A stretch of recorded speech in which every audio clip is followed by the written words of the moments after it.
everybody. How's everybody doing? Hopefully everybody is doing pretty good. It is Thursday, May 5th, and this is your Knights of Last Call All Spells Ranked. We are, of course, going to continuous ranking with all of the Pathfinder 2 spells. And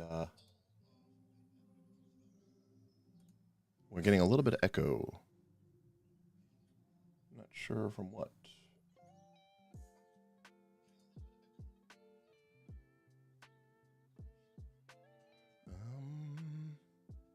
It is Thursday night.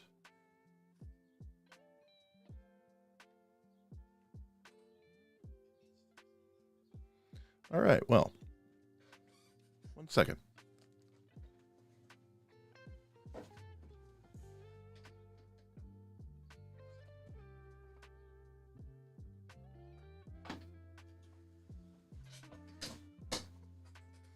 All right.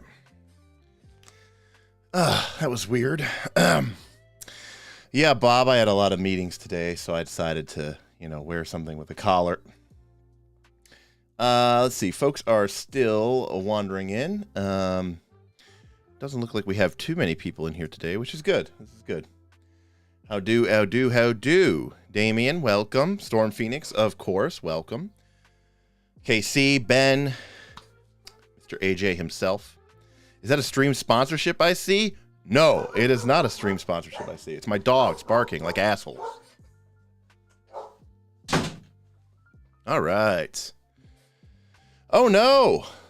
That has to be probably the first time, Anthony, that Northern Reaches game wasn't able to get enough players. Normally, they fill up really quick. Or maybe it's possible that end of the week. Damien with the super chat. What's your feelings on the free RPG Day adventure? A fistful of flowers, a group of leshies at a fancy tea party, a spur to adventure. Well, Damien, we got ourselves here a mega goal that we'll try to maybe accomplish over the next couple of live streams. That's right, folks. If we get to our goal, I'm gonna run a fistful of flowers about leshies joining a tea party, which, needless to say, should be an interesting experience. Why not? I think it would be good for the memes just alone. And of course, run, not play. Well, someone has to run it. I don't know necessarily who would be running it, but and since this is a stream elements thing, for the live stream, we'd probably do some sort of live YouTube fistful of flowers. Damien says, well, then count my $5. Well, as you know, Bob will run it. Bob says he'll run it. Oh my God, that might be good, folks. Oh, that might be good. Right, it is not a sponsorship. It's a threat. Yeah, Damien, I might have to set up a different. I'll set up 2 competing tip jars. But anyways, yes. So our current tip goal is going to be for us to run a fistful of flowers, which is a truly the best day for plant people, considering it is Primal Day, and yeah, we'll have some fun with that. So, if you're not familiar or aware, you can tip us through Stream Elements. You can type !tip in the chat, and that'll bring up the Stream Elements link, or you can find the link description below in the doobly-doo, and that'll take you to our Stream Elements tip page, where you can tip us, and anything you tip will be converted into speech for everyone on the stream to hear. But you're also free and welcome to super chat us or to join our YouTube channel as a member, which will make you an adventurer of the last call. And those are appreciated as well. That's true. They are my dogs. No, they only bark, I think, when they don't like that I'm in here. That they know they can't really be in here when I'm doing this, so they tend to peace out and they get real upset. So yeah. But because Damien is a friend, I'm gonna just this one time count count his super chat, because normally the system that tracks our tips is not a it doesn't track super chats. It only, the bar is from Stream Elements, and so it can only track Stream Elements tips. So Josh Foley asks, is Doobly Doo a thing outside of just Matt Colville, or did you get it from him? It is a thing from outside of Matt Colville. Casey Neistat used to call it that a long, long time ago, before Matt Colville called it that. But of course, we're in the RPG space, and so, you know, if you're Matt Colville, whatever you come up with is apparently the truth of the matter. All right, you're killing me here, Smalls.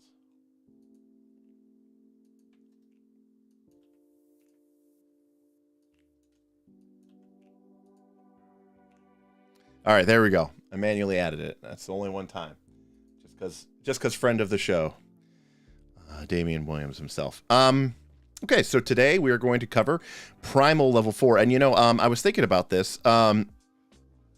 Also too. Yes, Colville invented West Marches. Colville did everything. Someone did a great drawing where it, like, they were showing his beard and his sideburns and his hair, and it looks like as if you put like a direct blast in his face, and he, like, someone drew the line to showing how it perfectly sculpted his face. It was pretty good. But yeah, so we're gonna be doing level 4 here for our all spells ranked, and I'm thinking probably this might be the last level, maybe level 5, where we do it by tradition. Because by the time we get to around level 5 or level 6 spells, the spell list itself is so small, and there's so much overlap between the traditions, it might make more sense for us to change the format up a little bit, and just to kind of just do all the spells, and sort of talk about each of them in the relative context for which they're given. For the right now, we're going to continue to do it the old-fashioned way of just talking about Primal and then talking about Occult and whatever. But going forward, we'll probably change it up a little bit. So, all right. Well, this show has, of course, slowly been dying, which is to be expected. At this point, we are only sticking with it for dogmatic cause and purpose, because, you know, going through hundreds of Pathfinder 2 spells. Okay, going through hundreds of spells of anything is already pretty boring, 1. Number 2, as we get higher and higher level, people become less interested because presumably less and less people ever play with these spells, and everybody else always, you know, messes it up. And 3, most importantly, regardless of whether or not you like all the spells and you want to play high-level casters, fact is like after 3 levels of these spells, I mean, it's pushing everybody's limits, right?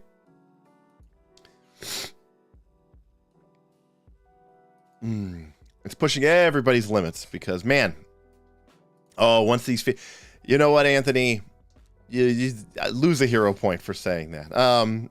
Flame Loud, listen, again, my stubbornness and my unwillingness to give up on something that I said I would do is going to keep me here to the end, come hell or high water. We could have 5 viewers and I would be doing this right now. But, you know, when we first started this thing, we had like 40, 50, 60 people in here. And now we get about, you know, 15 to 20 people in here. It's been pretty bleak.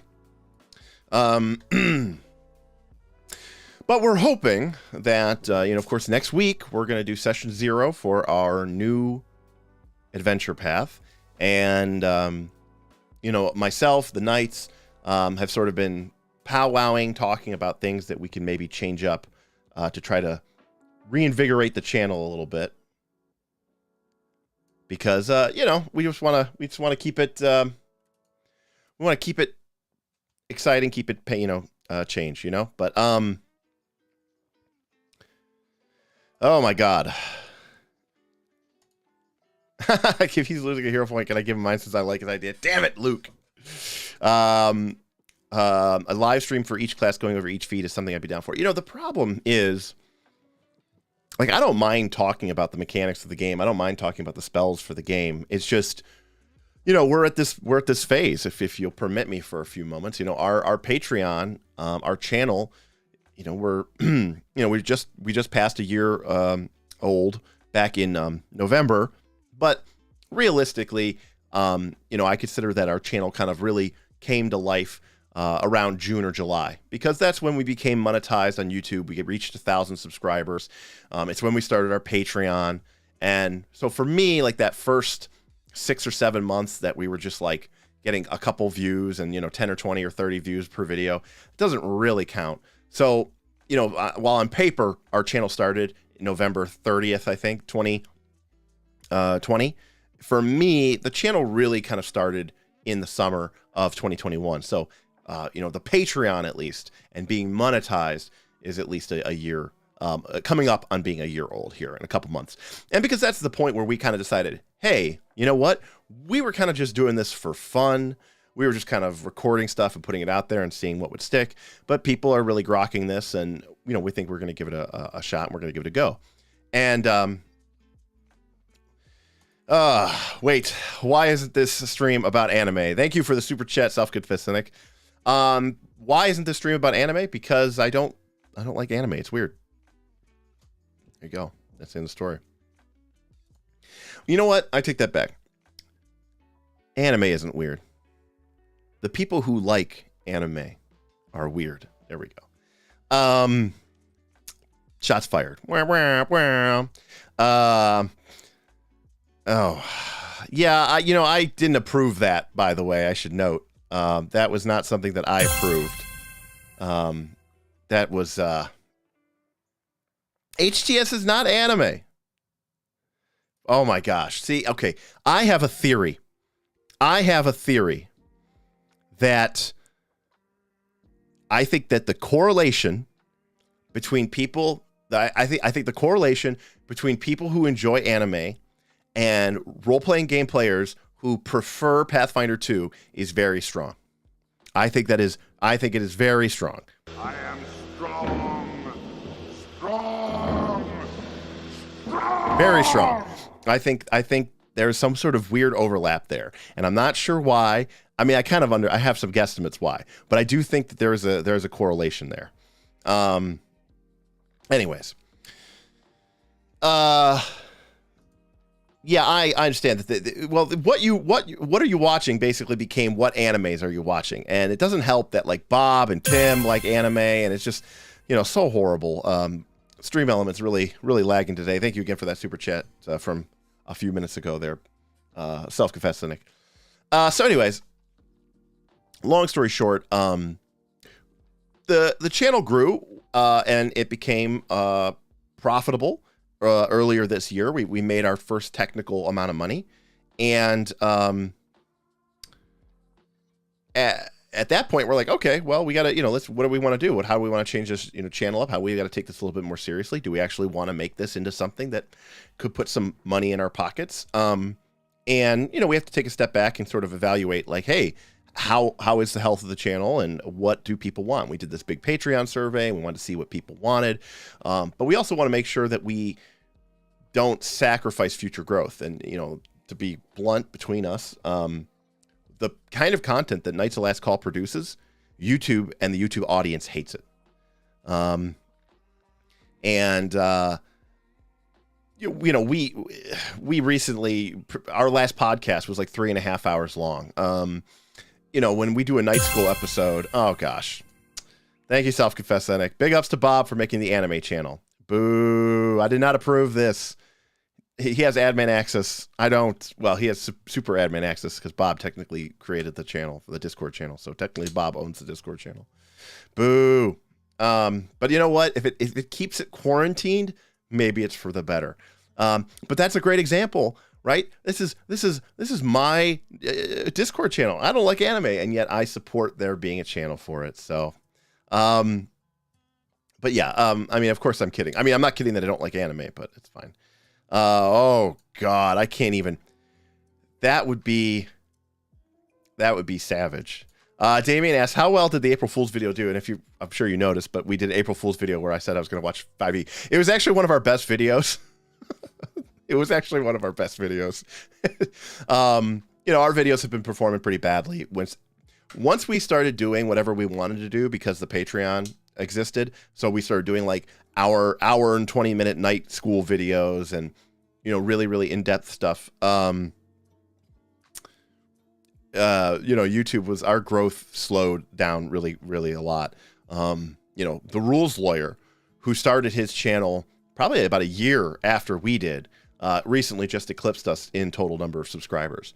But we still have what I think, I think we still have the largest Pathfinder 2 focused or based Patreon in terms of total number of patrons, and probably close to total number of dollars too. So it's really weird how everything works out. But long story short, we're not popular. No one likes us. And that we're okay with that. But, you know, we got to have to make some decisions about how we want to run the channel. Do we want to embrace being, you know, oddballs, or do we want to try to do something to actually, you know, make it appealing, make it popular? I don't know. It's a crappy spot to be in. But speaking of crappy spots, let's talk about Pathfinder 2 spells. So we have Primal today. Okay, well that doesn't count, or that's not that. I've seen I own Record of Lodos War. So, see, what's funny, because when people talk about anime, I really don't actually mind like the old, like late 80s, early 90s anime. Like it's after like the Dragon Ball Z super duper crazy over the top stuff that I don't like. So we've got 30. What do we got today? I have a goal. We have 38 spells, and we're going to get through them all today. That's my goal. Here we go. Boom. Let's do it. Our first spell of the day is Aerial Form. All right, we got a Polymorph coming in for Primal and Arcane, as it turns out. It's a 2-action casting time. And, excuse me, Aerial Form.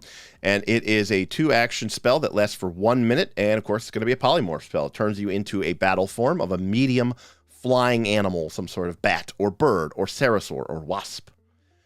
Let's take a look what we got here. 18 plus your level. So that's pretty much on par for trained armor proficiency. 5 temporary hit points is not a lot.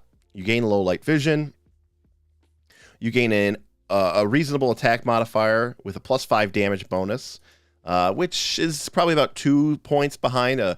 Most of the melee characters are going to have a plus. No, they're going to have like a +6. They're going to have weapon specialization for +2 points of damage, and they're going to have a 4 strength. So they're going to be at +6. So that is +5 damage. So that's not too bad. All of the damage tokens, except for the bird, like the bat, does 2d8 +5. So like a normal character would be doing 2d8, like a melee character would be doing 2d8 +6. Of course, the key thing here is all of these forms have fly.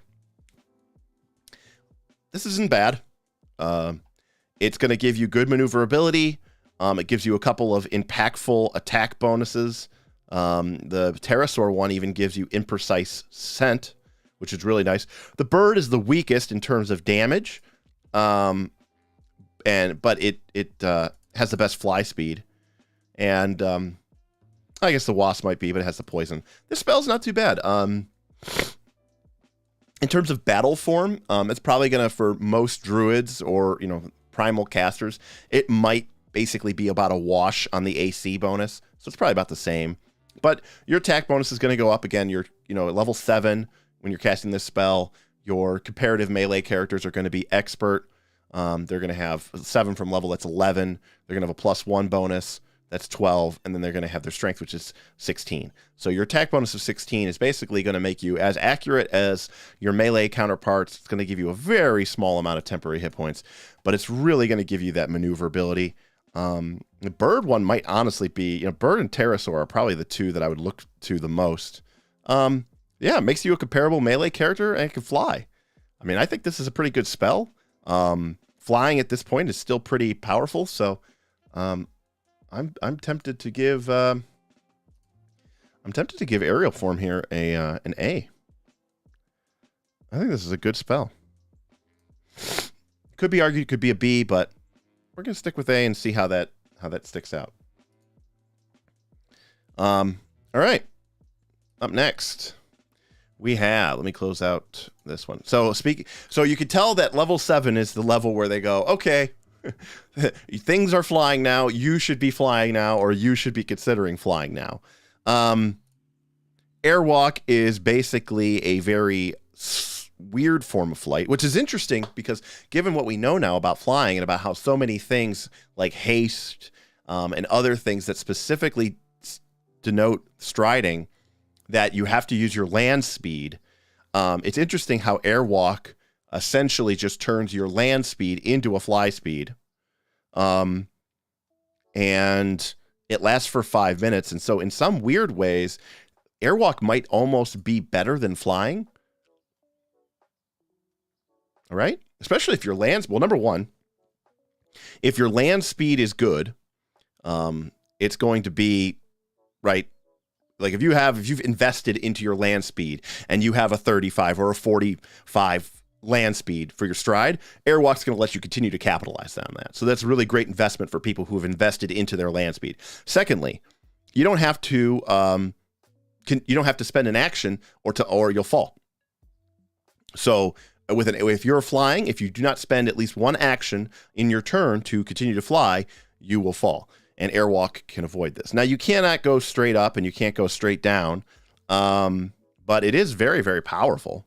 I mean, and it lasts for 5 minutes, which is a great long period of time.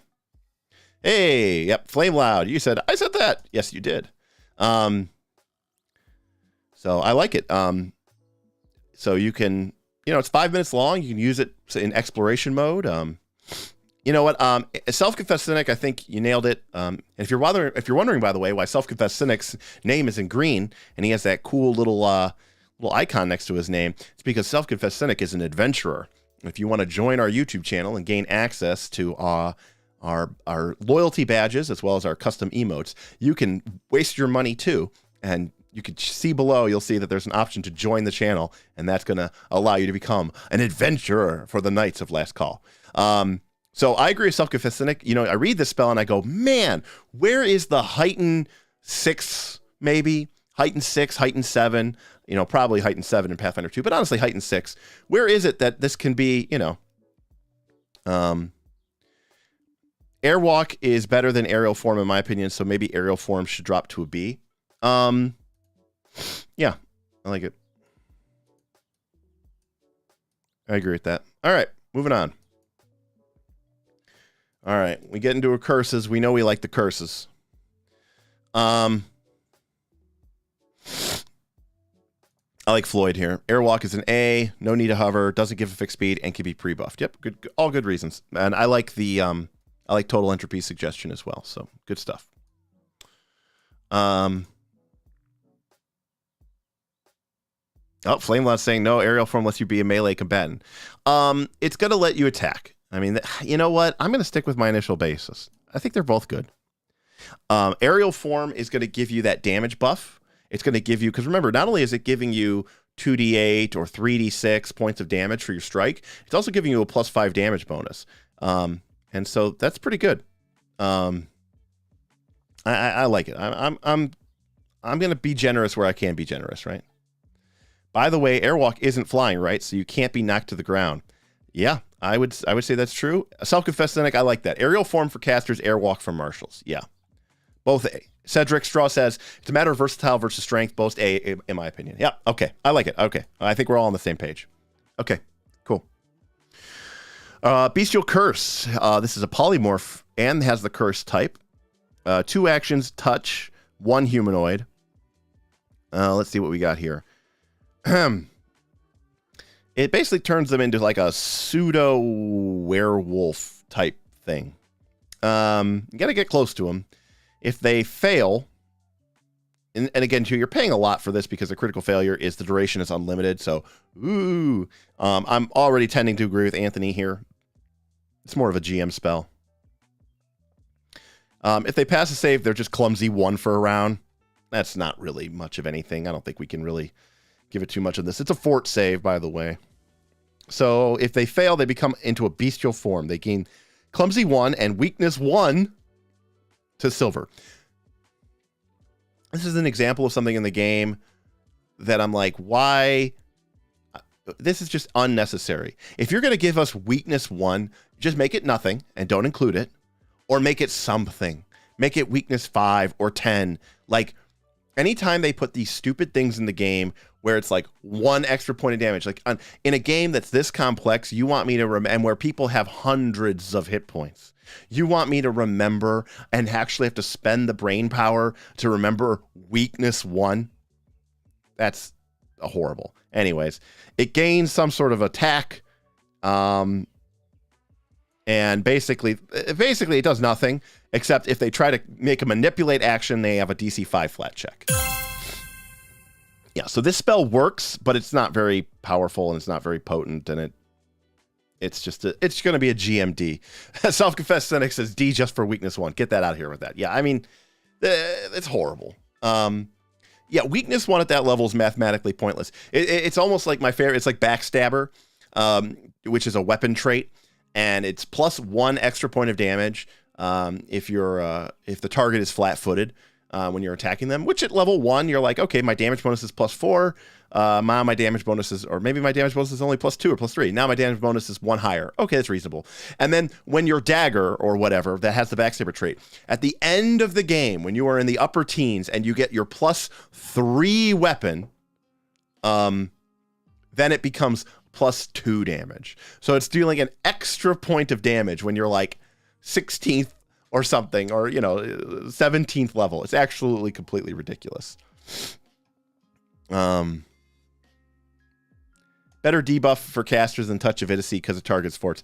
I agree with that, Floyd, but at the same time, I don't know. I just don't feel like a DC 5 flat check is. I mean, I get it. It's a 20% mischance, but it's a weird spell, and I don't think it's very good. Just kill the caster.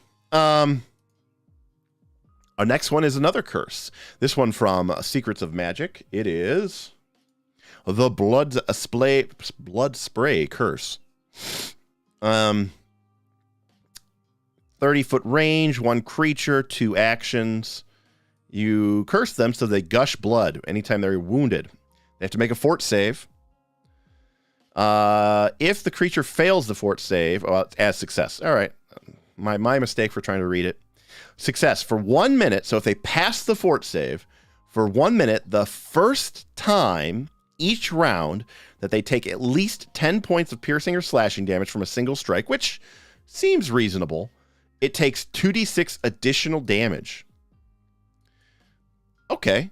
That's a really good success condition, I think.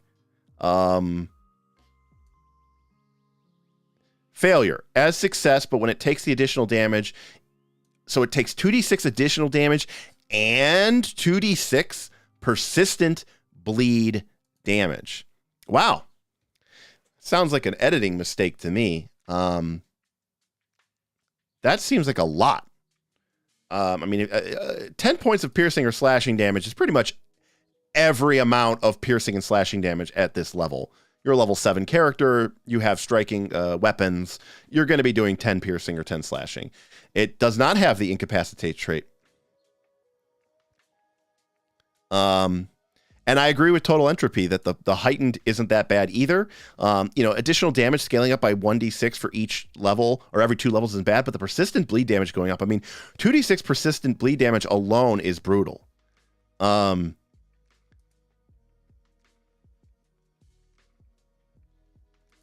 Right.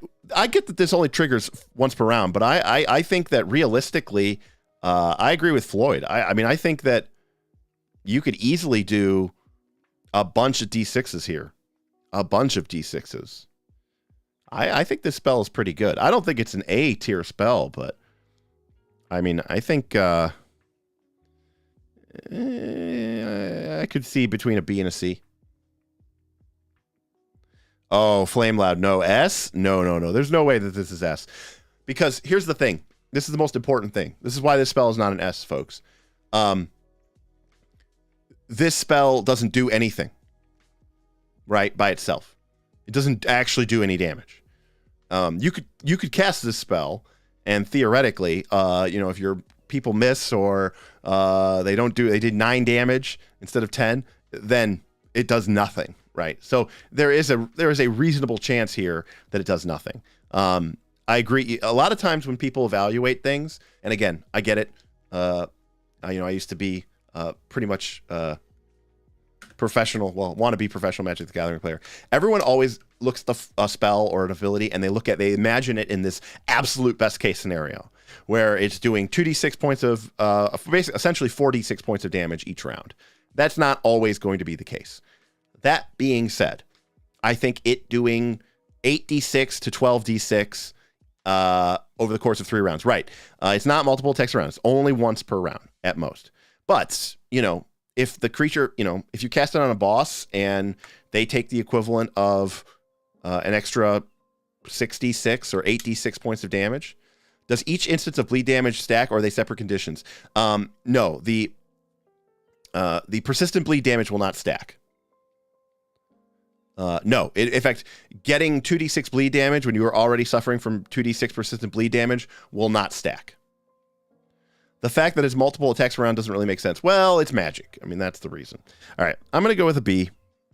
I think it's a good spell, but again. Yeah, Fireball. If you heighten a Fireball to this level, it would do 8d6. And if they failed, they would take 8d6. And it's an AoE. So consider that. I mean, I understand it's not that plain and simple, but we'll give it a B, and we'll consider that a fairly generous amount.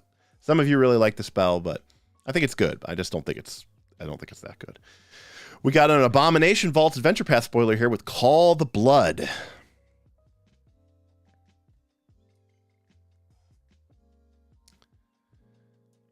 It is uncommon, death, necromancy, negative. Okay, that's a lot.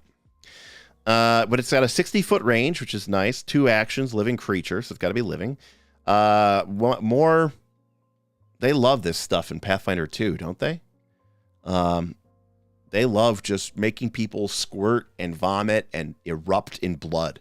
There's some weird, I don't know what the word is, hemophilia or something. Like they really, really like just blood squirting everywhere in this edition. That's one of the things I've noticed going through all these spells. A lot of spells that really have to do with fountains and rivers and gushings of blood. Anyways, pretty nasty spell here.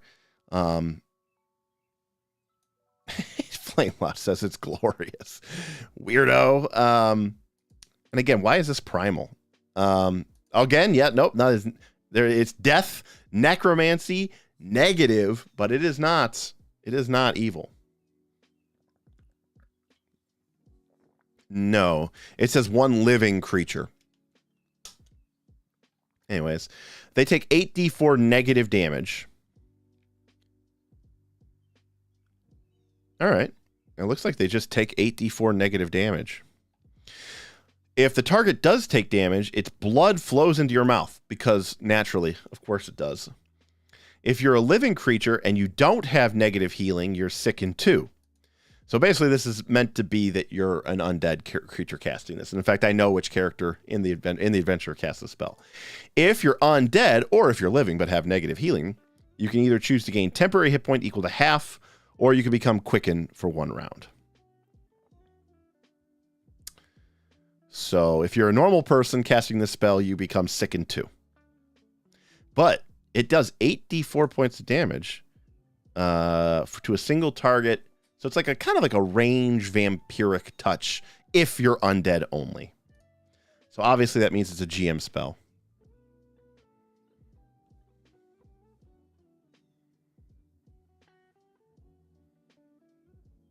Yeah, sure.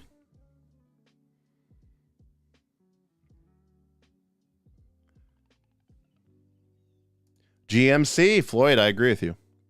Yeah, this book came out before Book of the Dead. Also, just because you have undead ancestors and archetypes now does not mean that most people are going to be, on there, right?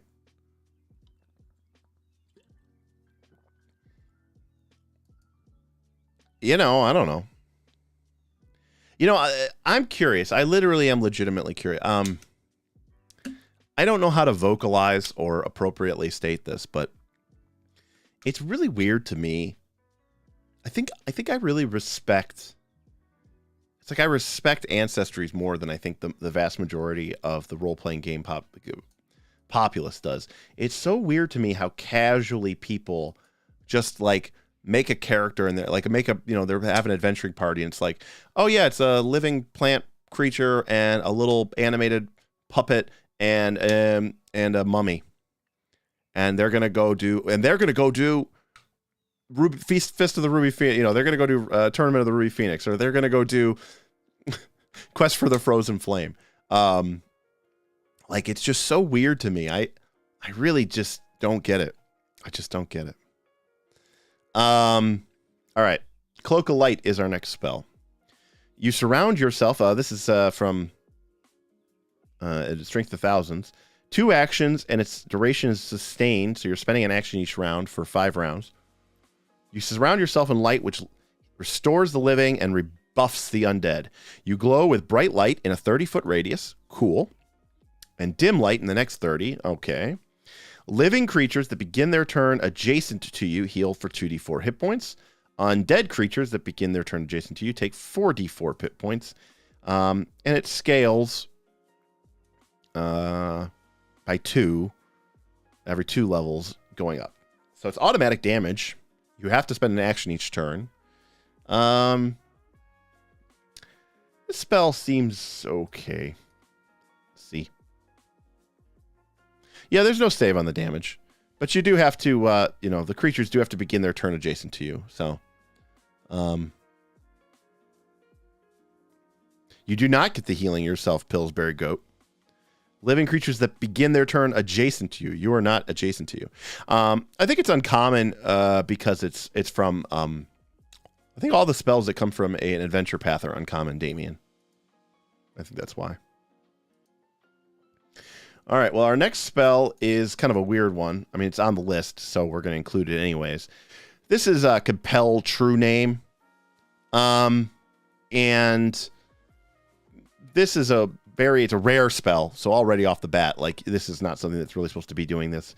This is like a whole separate subsystem from like True Name magic, and the idea that you can't just cast this spell. You have to like know what a creature's true name is. I mean, in fact, the target is one creature whose true name you know. So that already makes the spell very, very, very, very, special case. So it's I mean, I hesitate to call it a GM spell, Flame Loud, but it's kind of like the best place to put it, because it's not necessarily, because again, like, that might be a thing where the game, goes out and, does that. They, it's a very, very niche spell. So, I mean, again, if they fail, they do as your command. It has a duration of 10 minutes, and it's like a plot spell. I mean, yeah, a player could totally utilize. In fact, that might be the whole quest and adventure. Go find, some secret thing and whatever. So let's pretend for a moment that you did have this ability. If they make a will save and they are unaffected, they are immune to further casting the spell for 1 day, and it learns a true fragment of your true name. So you give it some of your true name. If you fail, the target does as you command. Has a duration of 10 minutes or until the target has completed its finite instructions. The target is then temporarily immune to castings of this spell for 1 hour, and if they critically fail, it's 8 hours. So it's a pretty powerful, charm. Like, it's like a super charm. As written, this spell is pretty powerful. It does have the incapacitation trait, by the way, so there is something to be said about that. The success condition means nothing happens to it. And not only is it immune for a day, and not only does nothing happen to it, it also actually technically gives it part of your true name. So I don't actually think this spell is actually that powerful. So I'm going to put it here in the B tier initially. This is, again, why we watch. And then I'm going to move it down to the F tier. Because, so you might say, Derek, why are you moving this to the F tier? Because this is the type of spell that shouldn't. This is the spell that you go and you learn, and you go on the huge adventure so that you can learn the demon's true name, and so that you can compel it to leave and no longer haunt the king and, or the queen. And the spell, they gave it incapacitation. Like, this spell is the whole point of a spell like this, and the whole point of True Name is like this idea that you have this sacred power over this creature because you've learned its true name. And this spell just reads like anything else. It just reads like some normal mental charm spell, like suggestion with incapacitation and enchantment and linguistics. It doesn't even, they even went out of their way to stick the rare tag on it. Like, so I'm moving this to F because it's such, K-Swiss deck got it right. F for disappointment. True naming someone in fiction is typically just gives you near absolute power over them. It's already such a hurdle to learn it. This is such a failure for me in flavor and in effect. I'm very disappointed with that spell. All right. Hey, this sounds like a primal spell. Coral Eruption. A lot of C's, by the way, in the level 4 here. Razor. So we got 100. Okay. All right. It's a conjuration spell. We've got 3 actions at 120 foot range, and we get two, count them, 2 10-foot bursts that don't overlap. All right. Razor sharp coral growths erupt from the ground, transforming the landscape into a dangerous coral reef. You can create a third non-overlapping burst if they're all underwater. Ooh, you get 3 if it's underwater. Creatures in the area when the spell is cast take 6d6 piercing damage and must make a basic reflex save. Okay? If it critics, so basically it is a slightly weaker fireball, because remember, fireball at this level will be doing 8d6, but you do get to spread out the bursts, and in a water scenario, very powerful. And in addition, a creature that critically fails its saving throw also takes 1d6 bleed damage. Then the area becomes difficult terrain and hazardous terrain because a creature that moves through the area takes 3 points of piercing damage for every square of the area that it moves into. It is 3 actions to cast, though. And the heightened +2 should be, if it was scaling with fireball, it would be 4d6 damage, but it's 3d6 damage. So I agree with total entropy. If it wasn't 3 actions, I would be very impressed. Flame Loud, you tend to overestimate spells value. So if you say something is B, at least from my perspective, Flame, I would probably say that the spell is probably more like a C. Not that I don't agree with you most of the time, Flame Loud, but in this situation, I think being a 3-action spell is really again, think about when you're playing Pathfinder 2. Casting a 3-action spell is asking you almost every single time, is asking you to give up your complete turn. Your complete turn. That is a big ask. It's a big ask. And I think that if it wasn't for the 3-action, it'd be a solid B, maybe even pushing A. But I think being 3-action, for me, pushes it down to C. All right. I don't disagree with you, Flame Loud. I think it is a good spell. It's very hard for me to say B. Although Damien says it's B as well. All right. Well, we got enough people. No, self-confess cynic. It could be above water. If it's above water, it's 2 10-foot bursts. If it's underwater, it's 3 10-foot bursts.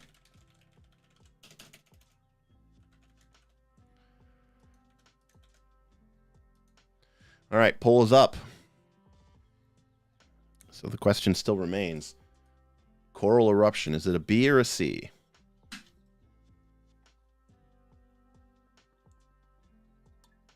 It does live. Also keep in mind, if you cast it on somebody and they're in the middle of it,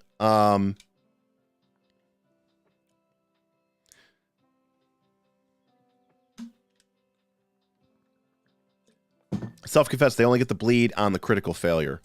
But I do agree that if you cast it on them and they have to move through 2 or 3 squares, right, they're going to take 9 points of additional damage from the piercing coral. That's actually worth a couple D6. All right. All right, I'm ending the poll. All right, Floyd, I'll agree with that.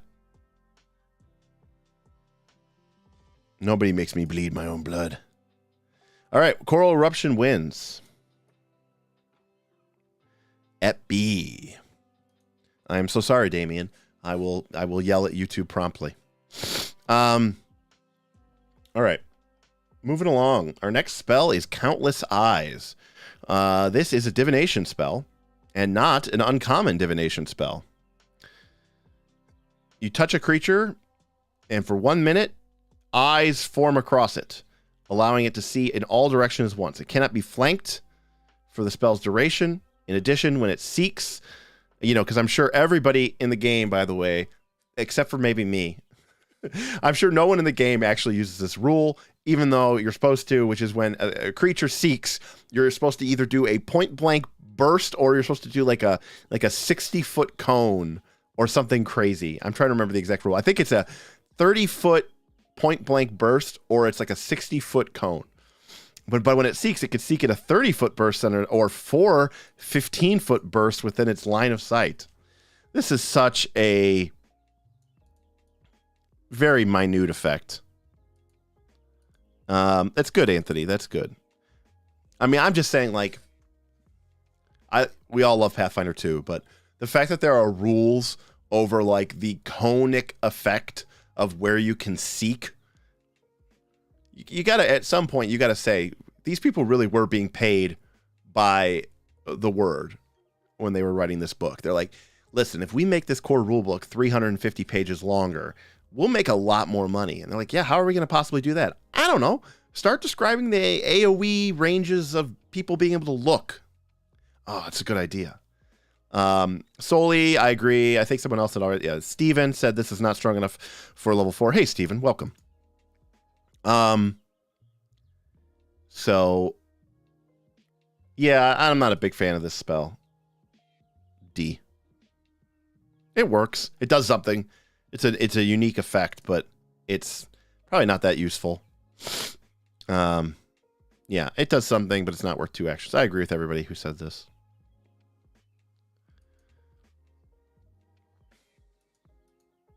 All right, creation.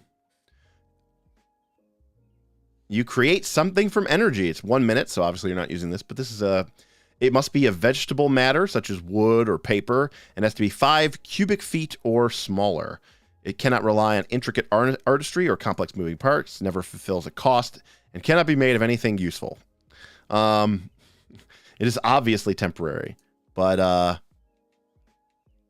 if you heighten it just 1 level, then it can be metal, and it can include common minerals. I mean, that's pretty cool. It's a very useful spell. It's definitely a scroll, right?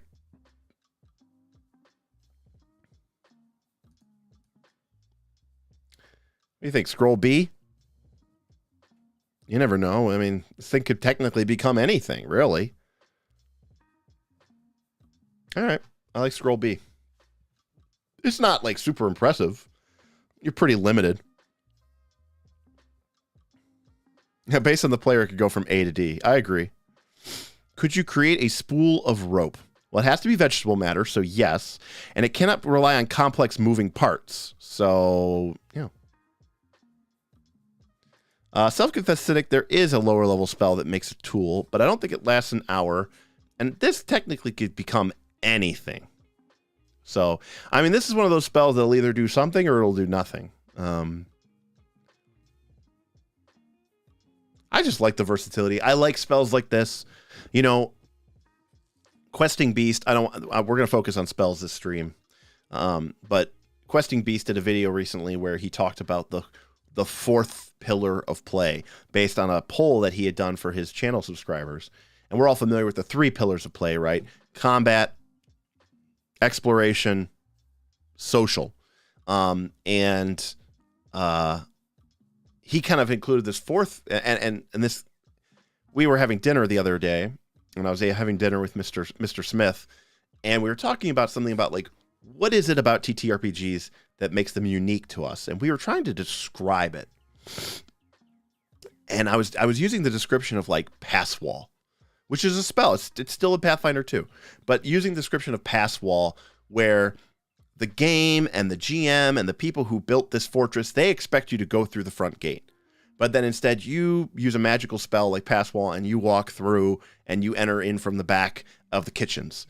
And it's like, you're not cheating. That's not cheating. You're not making something up. You're not doing like a weird ruling. You're not bending the rules. That's you following the rules of the game, but you feel like you're kind of cheating. You feel like you're kind of getting into something. And whatchamacallit, Questing Beast called that shenanigans. And it made me realize that is something that is actually really important to me, especially when I think about fantasy, Dungeons and Dragons, Pathfinder-esque role-playing games. I don't think of it as a combat game. I think of it as a shenanigans game. And spells like Creation are very good for shenanigans. So, anyways, that was just a random thought process there. All right. Next, a spell that I have recently cast several times. Dinosaur form, not to be confused with Dinosaur Fort. Primal only, so something to be noted too. This is your standard polymorph battle form. Your AC becomes 18 plus your level, so you're getting 8 points of AC out of this, which is, again, probably equivalent to +1 armor plus trained. So your AC is fairly normal, but you get a nice chunk of 15 temporary hit points, which is pretty good. You gain low light vision and imprecise scent, so 2 useful abilities. You get a good, we've talked about this before, +16 attack bonus, but unlike the bird form, the aerial form where your damage bonus was +5, here your damage bonus is a massive +9. You also get an absolutely stunning athletics modifier of +18, which is equivalent to someone being a master. So you basically gain master level athletics, which is really, really cool. And you've got a bunch of different dinosaur forms here, which vary from slow speed to high speed, which vary from low damage to high damage, and all have sort of different, kind of traits and effects, some with reach, some with deadly. Again, yeah, persistent 1 bleed. Why? Why would you do this to us? It's so annoying. This is so horrible from that. And I will say something about this. I got to cast this spell playing in my recent Pathfinder 2 game as a player. And one of the caveats of the way that I play, and one of the caveats of the way that Aaron plays, my GM, Aaron Smith, also known as William Brandis of the Knights, we like to make consumables available to people at higher levels. So I got to cast this spell when my character was only like level 5 or 6. And so, when you're only level 5 or 6 and you get access to this scroll and you get access to these cooler, higher level consumables, and you get to use this higher level spell earlier than the game intends you to do, it's pretty freaking sweet. And I actually got to cast the spell on myself, got turned into a Tyrannosaurus, and then had the greater invisibility cast on me. So I was, or I should say, invisibility level 4, right? The one where you can attack and not lose it. So I was an invisible Tyrannosaurus. And having looked at a lot of these spells, I can tell you that this is definitely one of the better ones. Every Druid player I know likes dinosaur forms, so I guess if it's good enough for them, it's good enough for me. This is one of the best forms at its level. I agree. I'm going to put it here. I like aerial form here because it has such great maneuverability and such great in the form of flying. And I like this one because this is just raw power. Okay, Swiss Deck, I don't think I'm familiar with this meme. Is this from the Taking 20 video?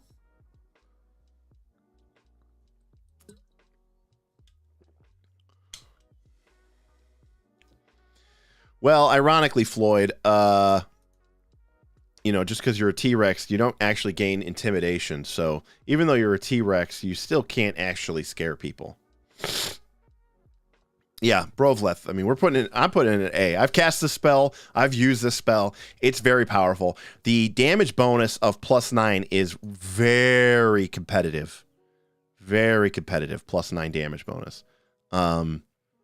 Dealing 2d8 plus 9 damage is like barbarian level. It's very powerful.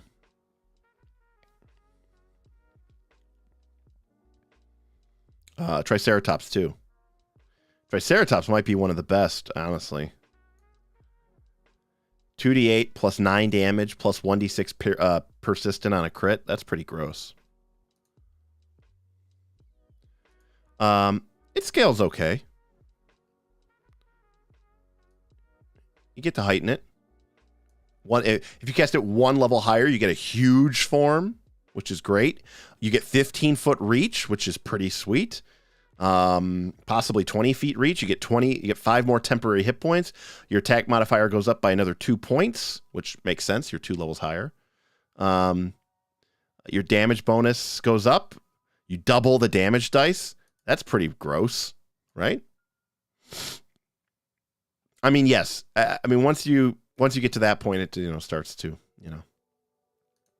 Thoughts on using this spell in an area with no dinosaur or a character that's never seen one? Just curious. Who the hell knows, man? I mean, that's just one of those things that just doesn't even make sense. Anyways, we get upset about people.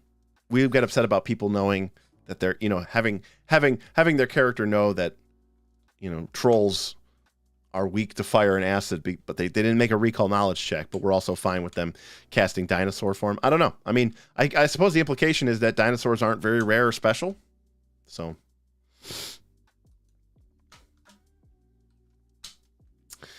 All right.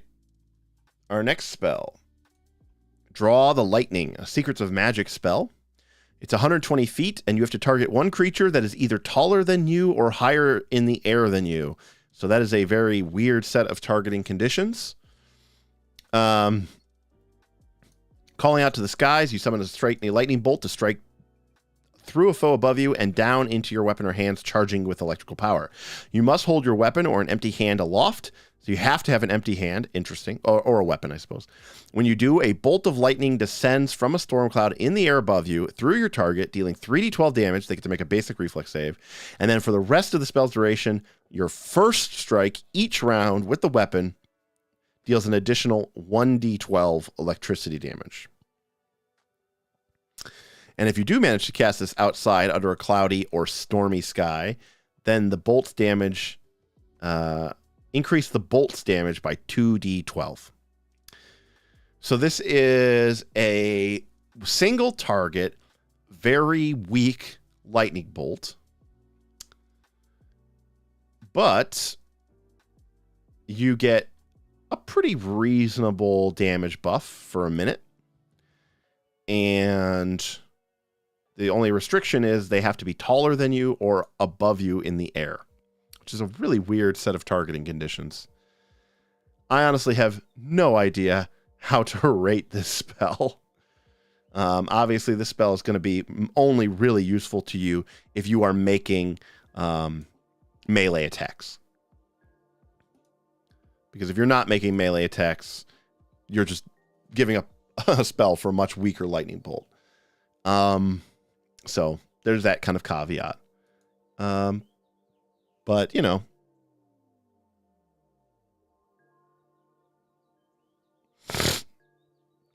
yeah, I mean, this is for your maguses and, people with eidolons and things like that can actually make attacks and all this other stuff. Yeah, this is a magus special spell. I mean, that's a bold assumption, Floyd, considering that most things in the game have a 50% miss rate. So,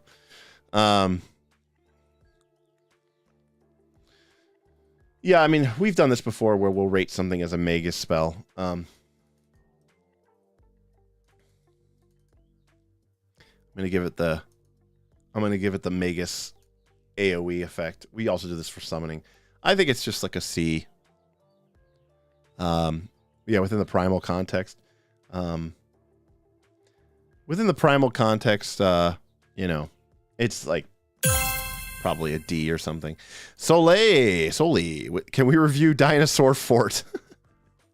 That's high level. That's the end of the game. Can we review Dinosaur Fort? You're trying to skip. You're trying to skip ahead.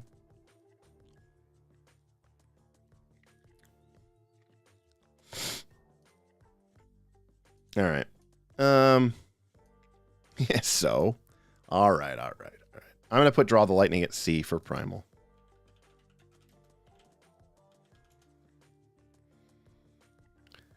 Now, am I correct that this spell was originally included because it was like a misprint or something? Is that right?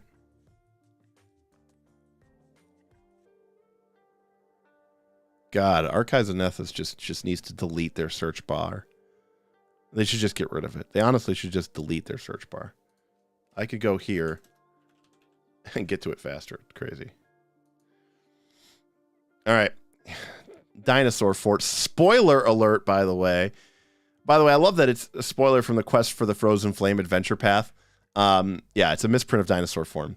I didn't even know Dinosaur Fort existed, so I want to see it.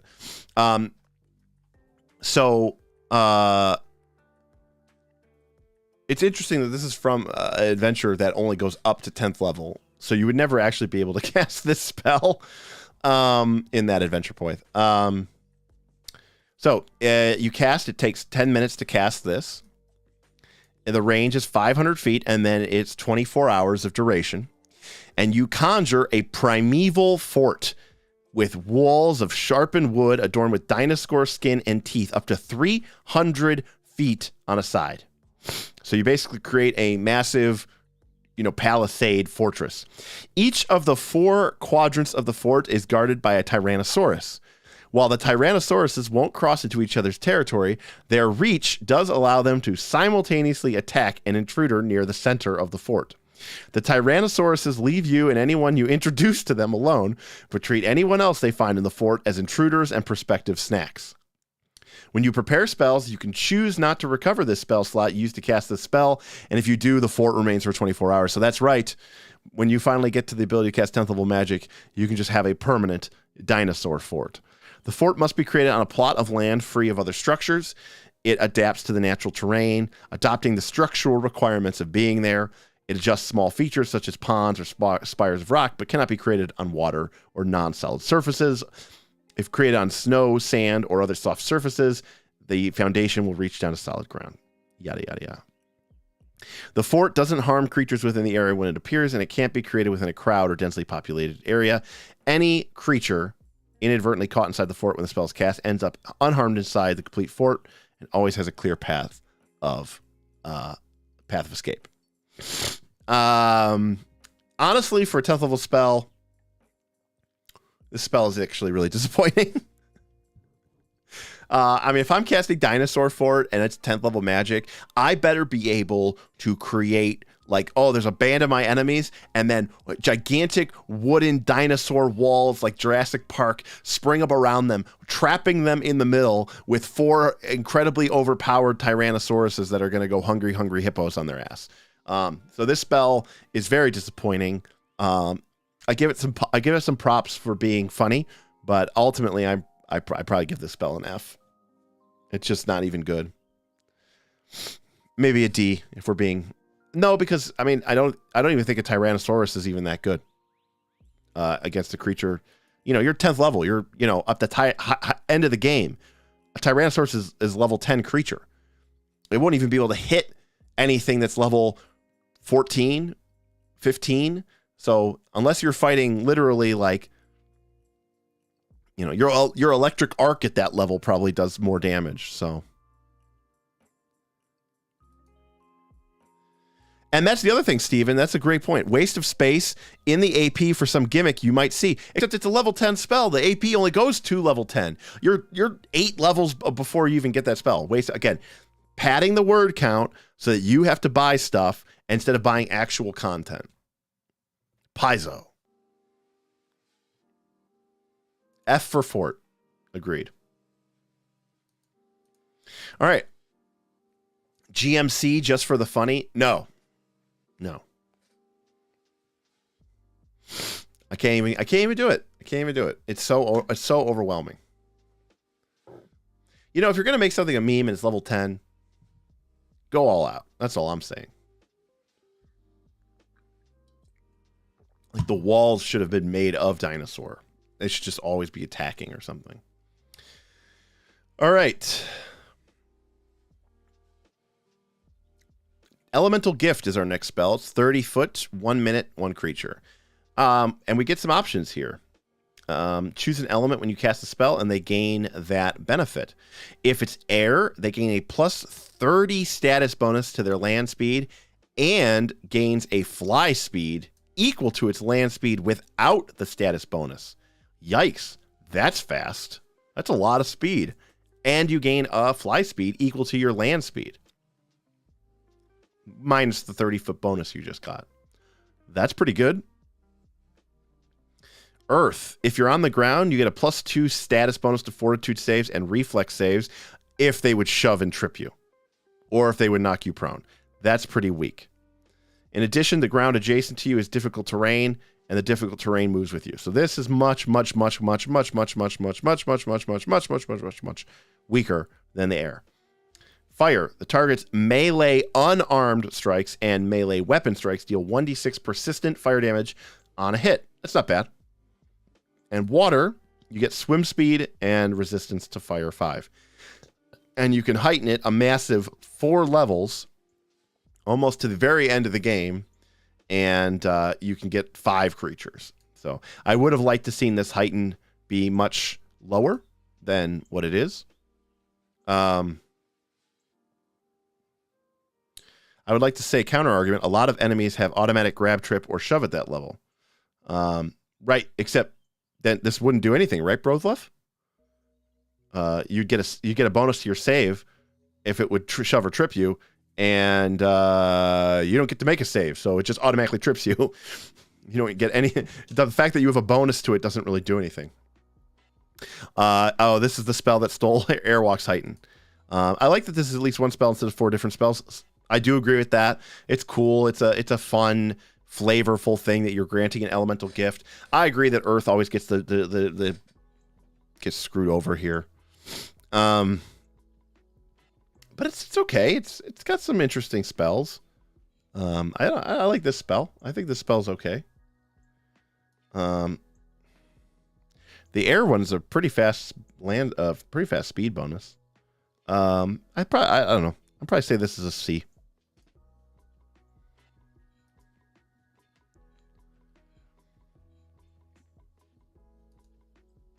All right.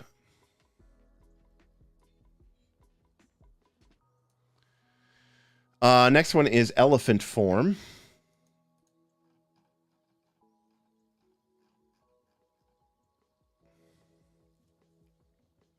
From Quest for the Frozen Flame, it's a polymorph. And it's 2 actions for 1 minute. Again, primal only, and you become an elephant. How many level 4 primal spells are there? There are 38 level 4 primal spells, and we are currently on spell number 14. So this is a polymorph battle form. You get a large form. You get a speed of 40. You get 2d8 damage. This spell has the effects of dinosaur form. So this is basically dinosaur form, but with the benefit of being a elephant instead. A creature up to 2 sizes smaller that is grabbed by your trunk.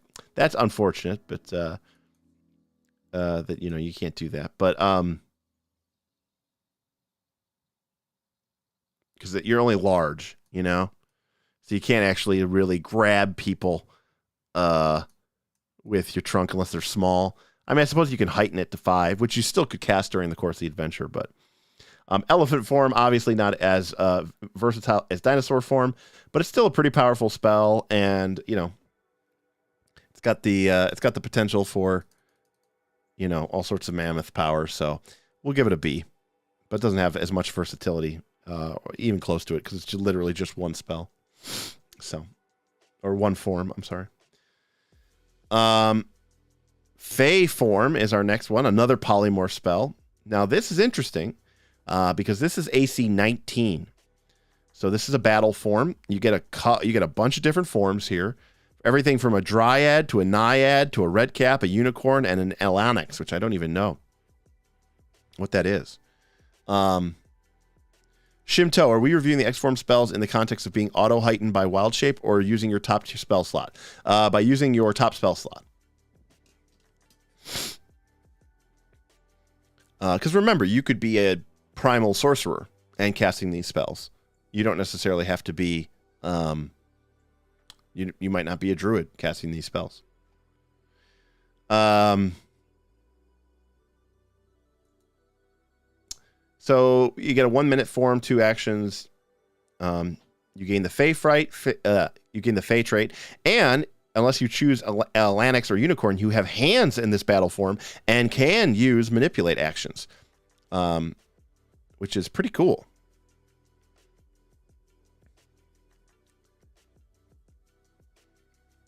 Brothleth, yeah, but I'm specifically speaking at this level for creatures which have improved knockdown or the grab ability, which completely bypass because this is a higher level spell. And the higher level monsters basically don't have to make the roll. They just automatically succeed, either because they have grab or they have trip or whatever.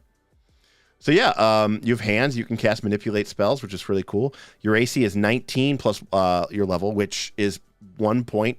It's actually an AC buff. You gain a pretty nasty, this is as much as dinosaur form. This is a more defensive battle form than dinosaur form. You get just as many temporary hit points and a better armor class.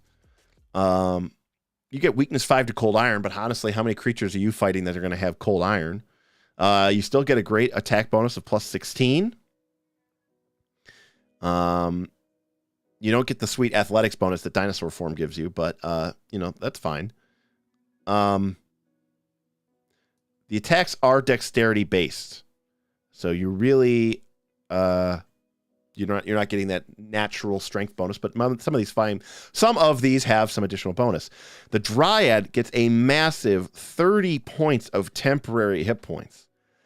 Now, granted, you're going to have weakness 5 to fire, but again, you're going to fight a lot of creatures that don't have access to fire, and they're doing D12 plus 8 bludgeoning, which obviously it'd be nicer if it was 2 dice of damage, but this is a very defensive form, and you can still use manipulate actions when you are in this form.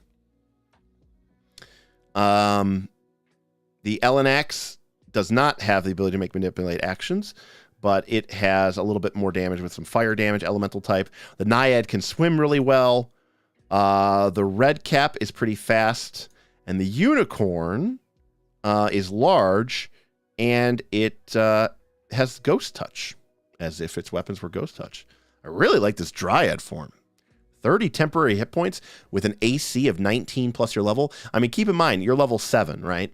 So someone who's wearing the best armor they can wear and is probably trained in it, that's 5 points of AC from armor plus their dex, plus 2 from trained is 7, plus if it's plus 1 armor is 8. So, 18 plus your level is pretty much where most people are going to be at. 19 plus your level is like a full plate. That's like a full plate character. So that's pretty good. It's actually really good. And with 30 temporary hit points. That's no joke. I really like this battle form. I don't think it's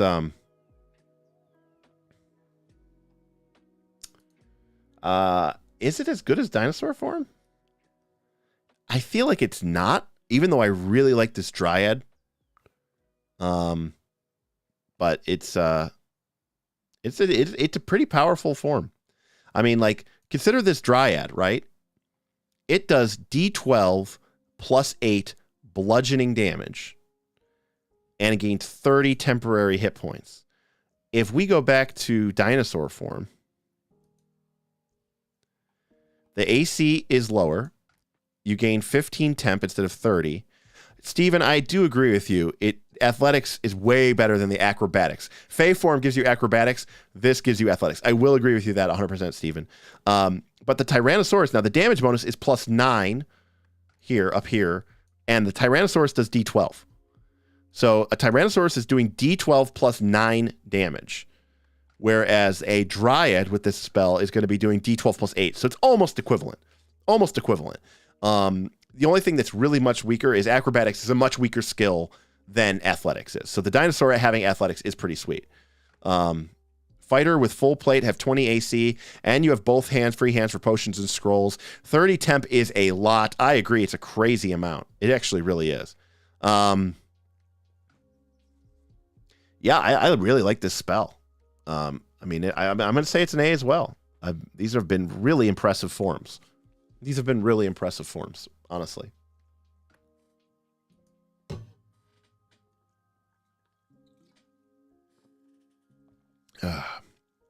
Man, this tip goal thing is really not working tonight, huh? Everyone's like, no, we don't want to see you play Leshies. I'm like, I'm sorry. I thought people would love to torment me. Usually that's what people do. They like to torment me. All right. New goal.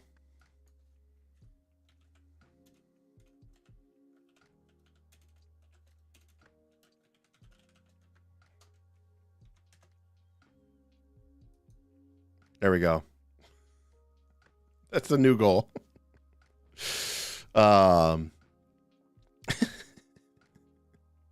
I know, total entropy. Everybody's saying super chats, and it just doesn't help the tip out. What can I say?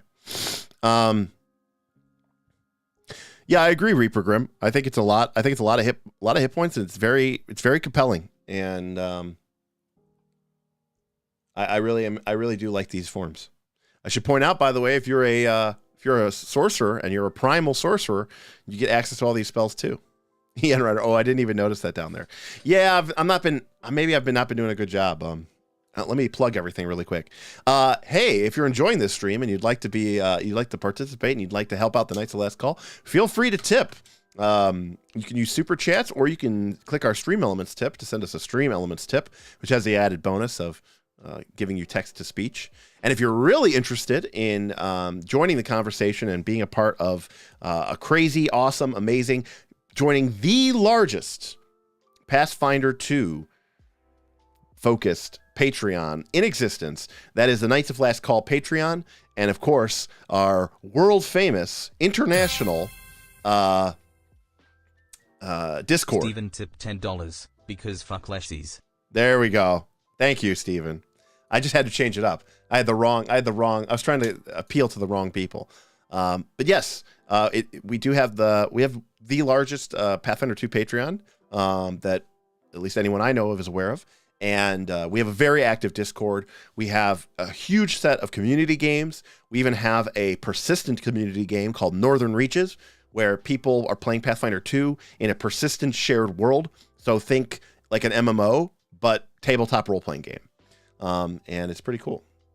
Wait, are you still on Venusaur form? No, we are now on Fey form, Flame Loud.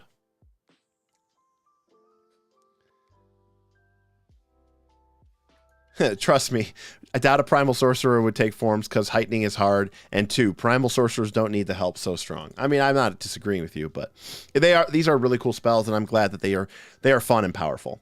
All right, next, a classic spell. Let's see how they did it in Pathfinder 2.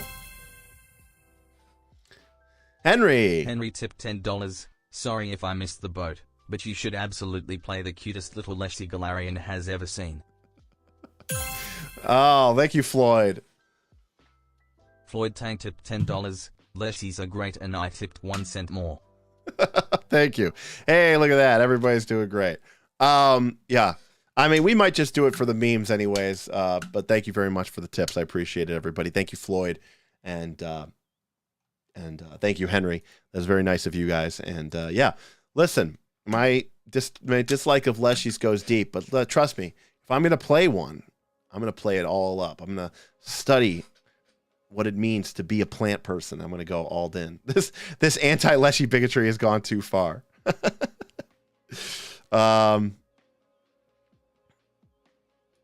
In first edition, at least in my table, druids were kind of in the meh Y category. Well, I disagree with that. There was such a thing in Pathfinder 1 known as the Codzilla.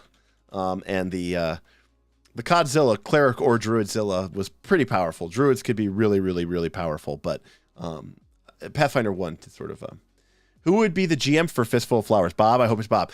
Ian Ryder, you missed it earlier. Bob was in here, and basically I was talking about later, like, who's going to run it? You. And I said, well, of course I'll run it. And then Bob was in the chat, and he said, I could run it. And then everyone was like, yeah. And so I think if we ran it, yes, Bob would be GMing it, and I would be playing in it. So you're going to read up on anarcho-primitivist ideologues. Yes, exactly. All right. Moving on. We've got Fire Shield. Again, a classic spell. How'd they do, my boy, in this one? Fire Shield, 2 actions, 1 minute. You wreathe yourself in flames, gaining cold resistance 5. Additionally, adjacent creatures that hit you with a melee attack, as well as creatures that touch you or hit you with an unarmed attack, take 2d6 fire damage every time they do so. I wish it heightened better. I mean, this isn't bad. It's automatic damaging. A little bit of cold resistance, and they take damage when they hit you. This is fairly similar to what Fire Shield was back in the day. Anthony, I completely agree with you on that. Like 100%. I don't know. I don't think cold resistance should increase at 5 for +2. But this is a great way to get a lot of cold resistance. Not terrible. Set and forget. I say B tier. It's on a lot of monsters. Fire Shield. Yeah, I mean, I don't think it's a GM spell, but I do think it's a B. So I'm happy with a B. Goal is reduced. Derek's Dignity is now on sale, half off. Yes, exactly. Listen. Okay, listen. We got a channel to run here, okay? I've said this before, but if you're not aware of this, for this next round of the APs, okay, our new AP, Quest for the Frozen Flame, my players have performance contracts, okay? They're like baseball players. They have a contract to appear in so many episodes, and I am paying them for it. So I am taking the money that I make from this channel, and I am basically giving it back now to other people other than me, so that they get compensated for playing the game and bringing entertainment and fun to the masses. So yeah, I mean, I need every little bit counts. I need the cash flow in order to keep this damage going. Keep this channel going. Total entropy tipped $7.79. Leshy cosplay. Oh my God, Leshy cosplay. Wow. Now we're just going off the deep end here. But maybe you have a point. That would be scary. Thank you, by the way, Total Entropy, for the generous tip. Appreciate it. All right, here we go. Fly, bread and butter spell. They gain a fly speed equal to its speed or 20 feet, whichever is greater. 5 minutes. So is this spell better than Airwalk? Airwalk gives you basically the ability to walk in the air, which would be equal to your speed. And it lasts for 5 minutes. And you're not actually flying. So you don't have to spend an action flying to maintain your speed. You could use a haste action to airwalk. I think fly is worse than airwalk. So I think fly is only just a B. They did a lot in this edition to make fly not as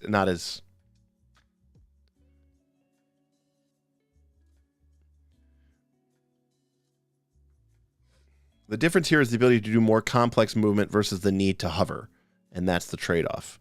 I mean, Airwalk lets you climb upward like you're climbing stairs, right? You can climb up at a 45-degree angle, so you can kind of go tick tick tick tick tick tick tick tick tick tick tick tick tick tick. Whereas with fly, you could, in theory, you can go straight up. But I mean, in theory, you could just chase after a dragon with Airwalk too. I mean, it's not really that much of a difference. Because like we have a instinctual nature in our brains to think of people that are flying as moving faster, but this doesn't really actually make you move any faster. So you have to think about yourself at like your normal walking speed and then just above the ground, right? Like we have this Superman mentality where we're like, oh, we're casting fly and we're zooming around and no, you're not doing that. You're just moving as fast as you could always move. And also, yes, Brovleth, if you go up in flying, it's considered difficult terrain and you move half speed. So, yeah, and if you fly as a caster, you have to keep flying each turn. So then you can't, and it doesn't heighten to multi-target and yada, yada, yada. Oh, C. Vin tipped $10. Oh my God. Didn't know Bob was the GM on this thing. Heck yeah. Let's make this happen. Oh my God. Cheers. All right. Well, this will have to happen then. I should have. Fistful of flowers. All right. Well, I appreciate it. All right. It's locked in. We're going to do it. But, and I said this before, we're going to do a stretch goal here. Now, this is my personal pride on this. Here we go. Now, we don't have to get this today. This is just an ongoing goal, but there we go. The new goal. You see it there. You got it there. Leshy cosplay. If we reach $150 before this bonus session, this Fistful of Flowers session, which I'll have to figure out and get this thing scheduled here soon, I will be a cosplay. I will cosplay as a Leshy. What that means and what that entails, I have no idea, but we'll do it. Flameblood, no reason not to take Airwalk over this until 7th level. Agreed. 1 hour is nice. B, yeah, I don't think it's a C, but I think Fly is probably a B spell. Oh, you son of a bitch. Been tipped $100. You fool. You didn't know I just got a bonus. Damn it. Damn it. I did not know you just got a bonus. Well. Yeah. Horizon Thunder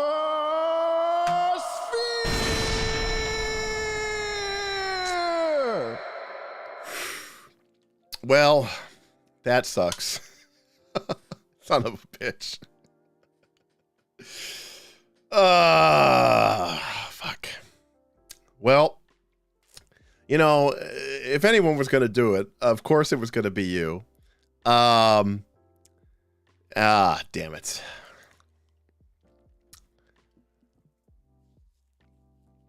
All right, well, I'm a man of my word. Leshy cosplay it is. You can all thank everyone who's tipped, and of course, thank Mr. Self-Confess Cynic, Vin himself. Listen, K-Swiss Deck, don't push your luck, okay? Make Vin play too. Oh,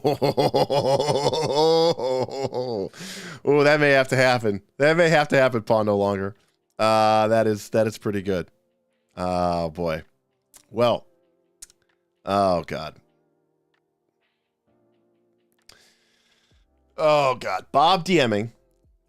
Derek playing as a Leshy cosplay.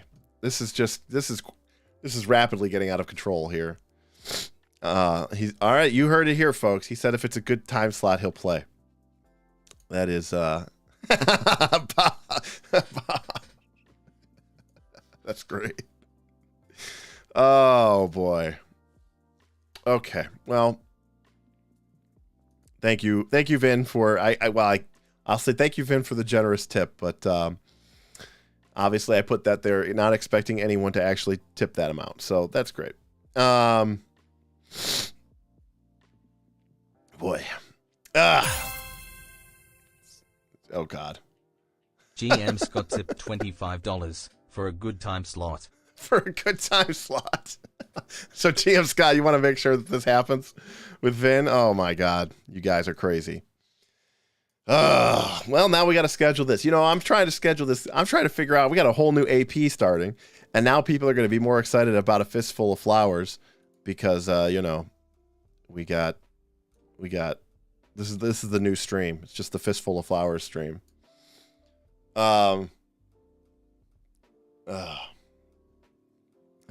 That's actually outrageous. Good stuff. Yeah, I know. I played chicken with Vin, and of course I'm going to lose. I know. You can't do it. What the hell did I just walk into? I just got in, and I get Leshy cosplay? Yeah, that's pretty much it, GM Scott.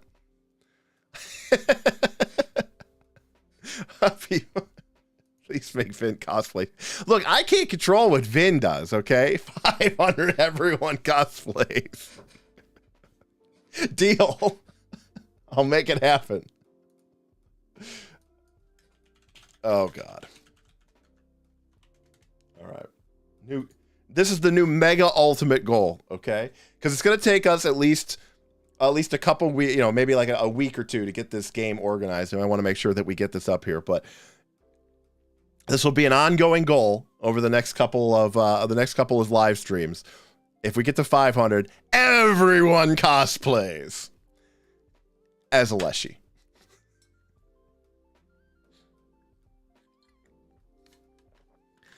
All right. Yes, that is correct, Damien. That is correct. You'll cosplay at 500. Done. All right, great. Vin, if we get to 500 and you have to cosplay, I will refund you your hero tier membership for a month. For $1,000, we create LeshyCon, the first official gathering of the KLC patrons. Yeah. Well, it's supposed to be NightCon, but we'll rename it as LeshyCon. I'll be honest with you. I don't know my Leshy. Well, we may have to do a live stream where I dig into the Leshy heritage and we get some Leshy experts on here. Oh, all right. Moving on to something that's less painful, like Pathfinder 2 spells. You know, we do have some really big names this edition. Anthony, the first NightCon would be like a moment of pure joy for me, and you want me to rename it? Albert tipped $10. Everyone better be entirely green. Oh my God! Now Primal list Plant Man reading. Thank you, Soli. Knights of LeshyCon. Oh my God, it's going too far. You know, this is something that I have determined is true my entire life. People are the most happy when I am unhappy. Why is that? Why is it when I am upset? Like, looking back over the years of me playing Dungeons and Dragons, the best sessions are always the ones where the players are like high-fiving each other because they feel like they just screwed me, the GM, over. Joey says, as a note, I think Fistful of Flowers isn't out to the end of June. That may be true, but we might be able to get it early because we have connections now. Also, you know, if that gives us a couple of extra weeks in order to organize this and get together. I mean, you can't just throw a Leshy cosplay together overnight, Joey. So that might work out really well. Oh God, now I'm getting Leshy advice. Oh God, maybe LOL collections. Total Entropy tipped $7.79. Let us release the puns. Oh gosh, here come the puns. I do hate poppets more than I hate Leshies. This is true. Vin tipped $3. It's because of your bubbly personality and funny angry face.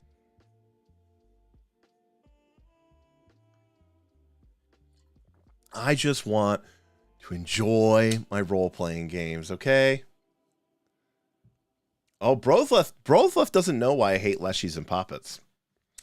It's a complicated Brothleth. Long story short, the two main reasons I hate Leshies and I hate poppets is because most of the time people like them because they're cute. And we're playing a game, we've already detailed several spells this live stream that involve vomiting blood and then sucking it up back through your having your opponent rupture and vomit blood and then sucking it in through your mouth. There is nothing cute about this game. So that's number one. This game is about brutally murdering creatures that you fundamentally disagree with. Number two. And so the idea of cutesy stuff just doesn't apply to me.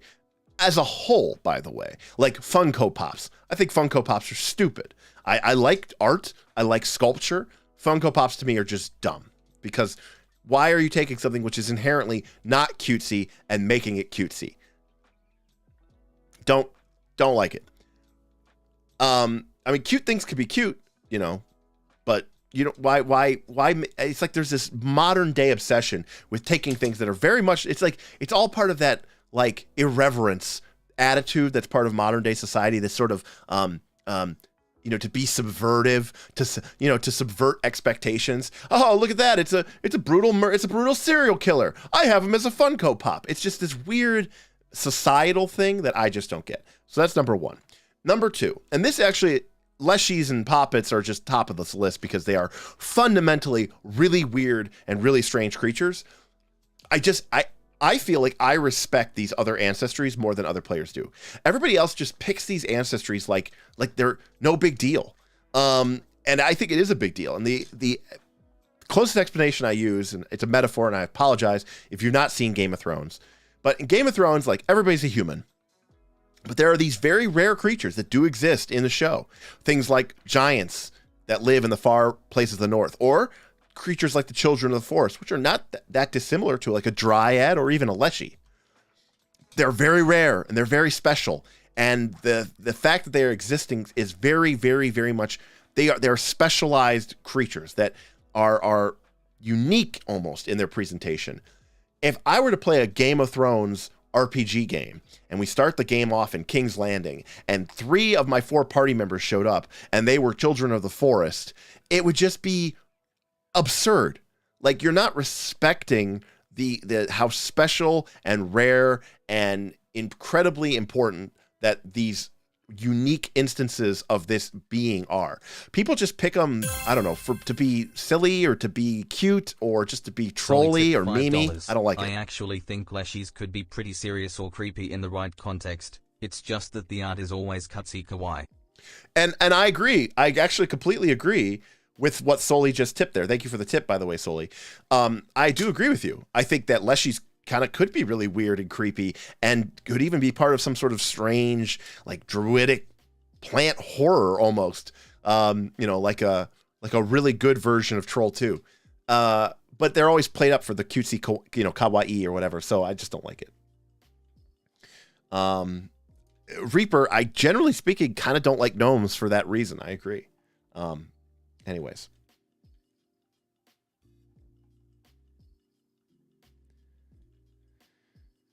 All right, moving on. We got way off topic there. Freedom of movement, another classic spell. 2 actions, touch, 10 minutes. You repel effects. Look at this. Oh, I got excited. All right, so let's talk about why this spell is cool. Because now I haven't cast this spell, but knowing that we know about Pathfinder 2 spells, my first thought was this spell was going to use counteract rules and be really disappointing. Instead, while under this spell's effect, the target ignores effects that would give them a circumstance penalty to speed. Okay, so you can't be slowed down. But when you attempt to escape an effect that has you immobilized, grabbed, or restrained, you automatically succeed. So it doesn't actually make you immune to that effect. It just means that when you take an escape action, you automatically succeed. That's cool. I like that. Here's the problem. Unless the effect is magical and of a higher level than the freedom of movement spell, and then it does nothing. So there's no counteract, but it also just straight up doesn't work if the effect is magical and higher level. So they just shortcut it. You remember how counteract basically doesn't work against an effect that's already higher level than you? Freedom of movement at least avoided the disappointment of the fact that you were going to fail your roll anyways, because it just doesn't work. The whole point of again, we've talked about this ad infinitum on this show.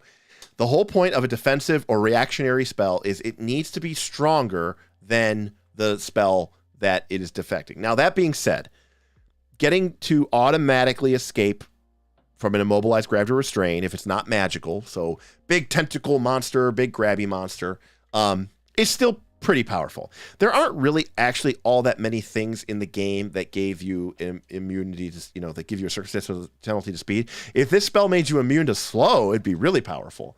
So I think this spell is still okay. I don't think it's horrible like the other ones, but I probably would give it a C, honestly.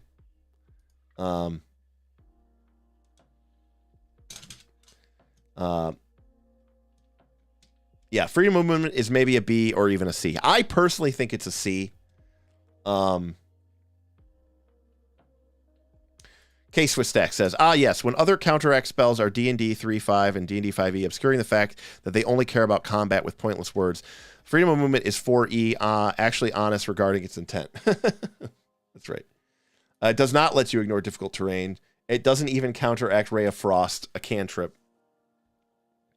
You still got to use your action to escape. That's the part that I don't like about it. That's why I'm giving it a C. It's nice that it's automatic. It's kind of a cool buff in that regard, but the number of slow effects aren't really that high, and the fact that you still have to escape is really weird. Like in the past, it just made you immune to being immobilized, grabbed, restrained, or even paralyzed. This spell does not even prevent you from being paralyzed.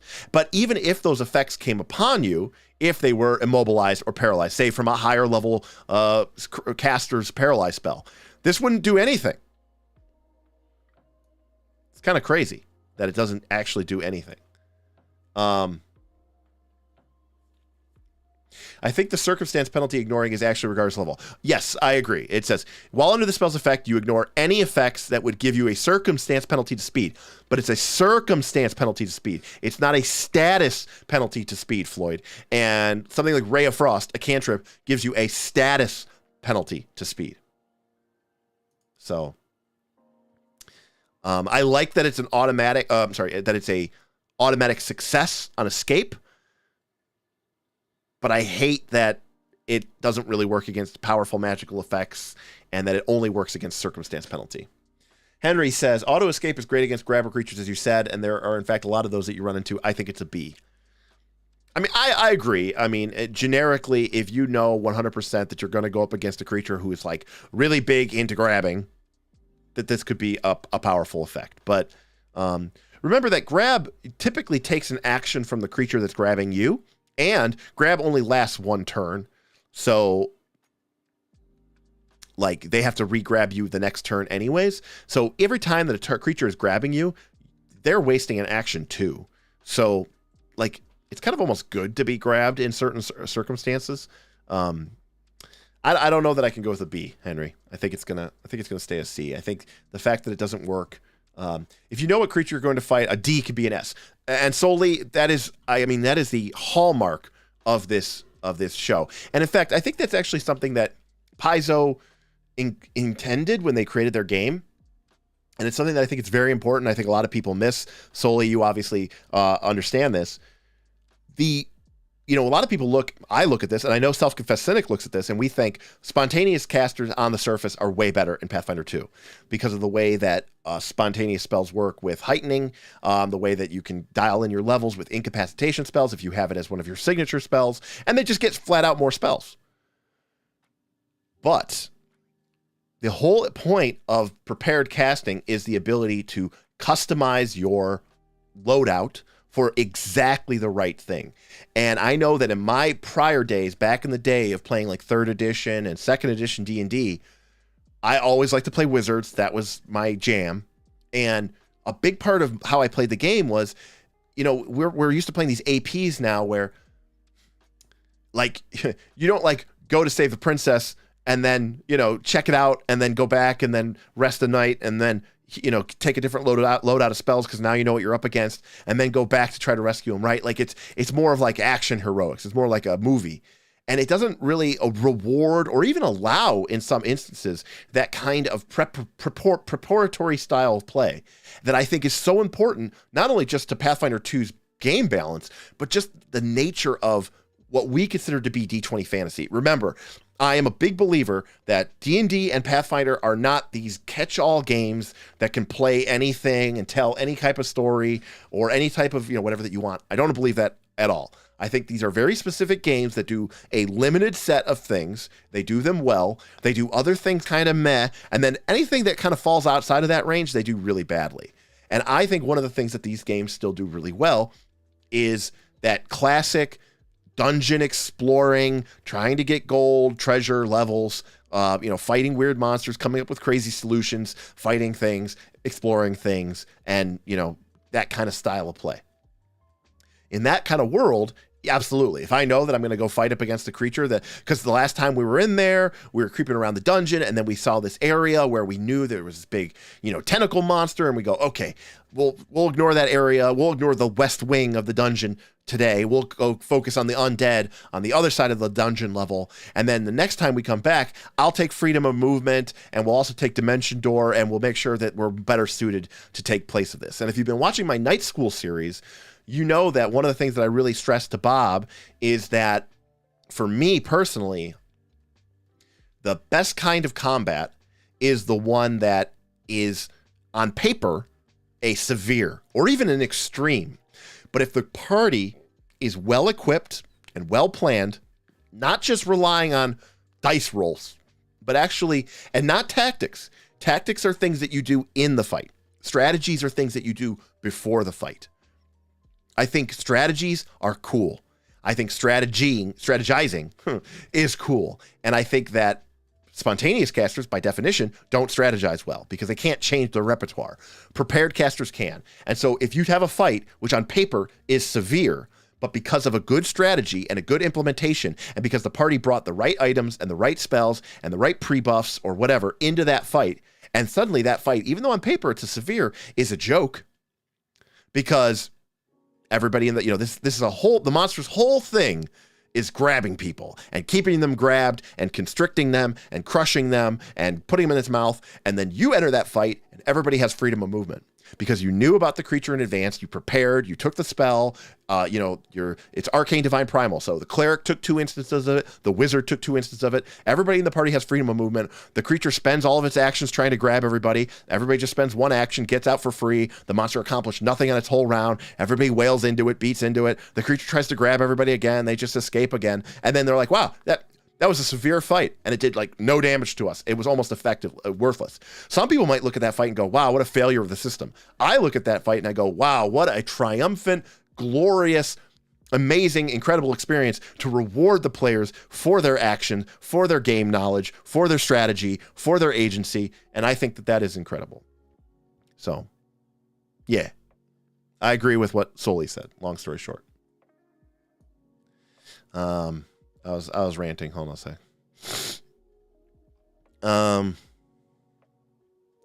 Do you think freedom movement could be if heightened, it would get rid of magical slow effects?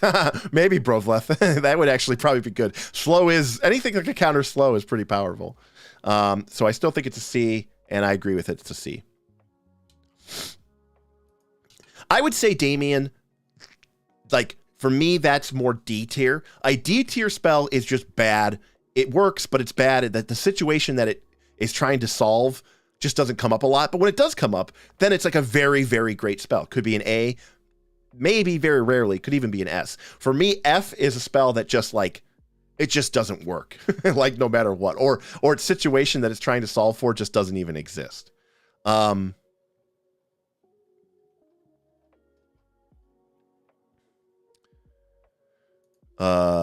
talking about spells here. And Aaron Sorkin AP. The West Wing is one of my top 5, maybe top 3 television shows of all time. I love The West Wing. I've seen every single episode. I've seen the entire series multiple times. I'd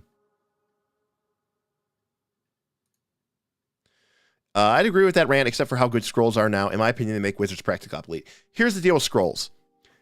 It's an extra action, and it's the cost. If treasure is tightly being controlled in your game, then that is a real cost. And that extra action can be potentially very problematic. So adding an extra action in this game, I think they think is a very big problem. Actually, do you think Wizard Spellbook is kind of working against the idea of prepared spellcasting? Brothlith, I don't know what you mean. You'd have to explain that a little bit. Monster of the Week does this really amazing well. It's part of the core part of the game. Yeah, I love Monster of the Week. It's a great game. First edition was good. Second edition, even better. I'm now learning Mythic from Pathfinder First Edition. Just earned for 1v1ing a CR8 Mythic as a high power level 5 with my bare hand. Feeling pretty wicked. I love Mythic Adventures for Pathfinder First Edition. Love it. I don't want to go on a rant here, but we did a I think it was a 3.5-year long campaign, and it was this huge mega dungeon that I called Dragon's Delve. It was 20 levels, plus about 10 to 12 sub-levels, and 1 or 2 extra dimensional island that you could teleport to. Massive campaign. Huge dungeon. And like halfway through playing it through Pathfinder 1, Mythic Adventures came out. I kind of retconned the dungeon to sort of be tied to the idea that there's this ancient power source at the bottom of the dungeon. And as the party went deeper, they became more and more connected to it. So they started to gain mythic tiers. The final villain was a... oh, Joey's off to the reaches. Good night, Joey. If I missed you, take care, buddy.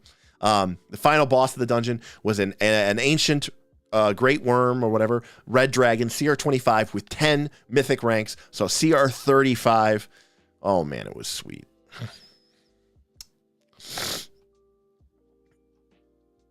Oh, okay, because someone like Druid and Cleric have access to their entire tradition, while Wizard is limited to spells they learn, kind of like Sorcerer. Well, no, I mean, because a Wizard should be able to pay a couple of gold and add more spells to their spellbook. A Wizard can add all the spells in the game to their spellbook if they want to. Now, I agree with you that the Cleric gets all of their spells, but the Divine spell list is pretty weak. Now, the Druid, the Primal spell list is actually quite strong. But in my opinion, and I don't know if anybody else wants to chime in on this, but the Druid has some problems with their spell casting because, they don't get all those free heal spells like the Cleric gets. They don't get the bonus spells like the Sorcerer gets. They don't get Drain Bonded Item like the Wizard gets. They kind of just get their spells and nothing else. And so that kind of is unfortunate. All right, another classic spell here. We've got Gaseous Form. It's a polymorph. 5-minute touch. You become amorphous, which is weird. I guess you're in a vaporous state here. You lose any item bonus to AC and all other effects and armor on bonuses from your armor, and you only use your proficiency modifier for unarmored defense. So your AC goes down by like 7 or 8 points. But you do gain resistance 8 to physical damage, and you are immune to precision damage. But you can't cast any spells, you can't activate any items, and you can't use any actions that have attack or manipulate. Boy. I mean, this is a scroll spell. This is the slip through a crack, get underneath a door, maybe go spy on something. It doesn't actually make you stealthier, but this is a purely transformative spell. I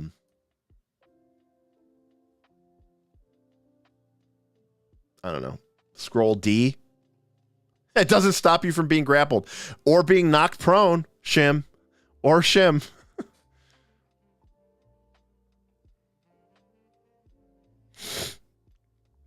Yeah, but Shim too, that's only the one type of druid, right?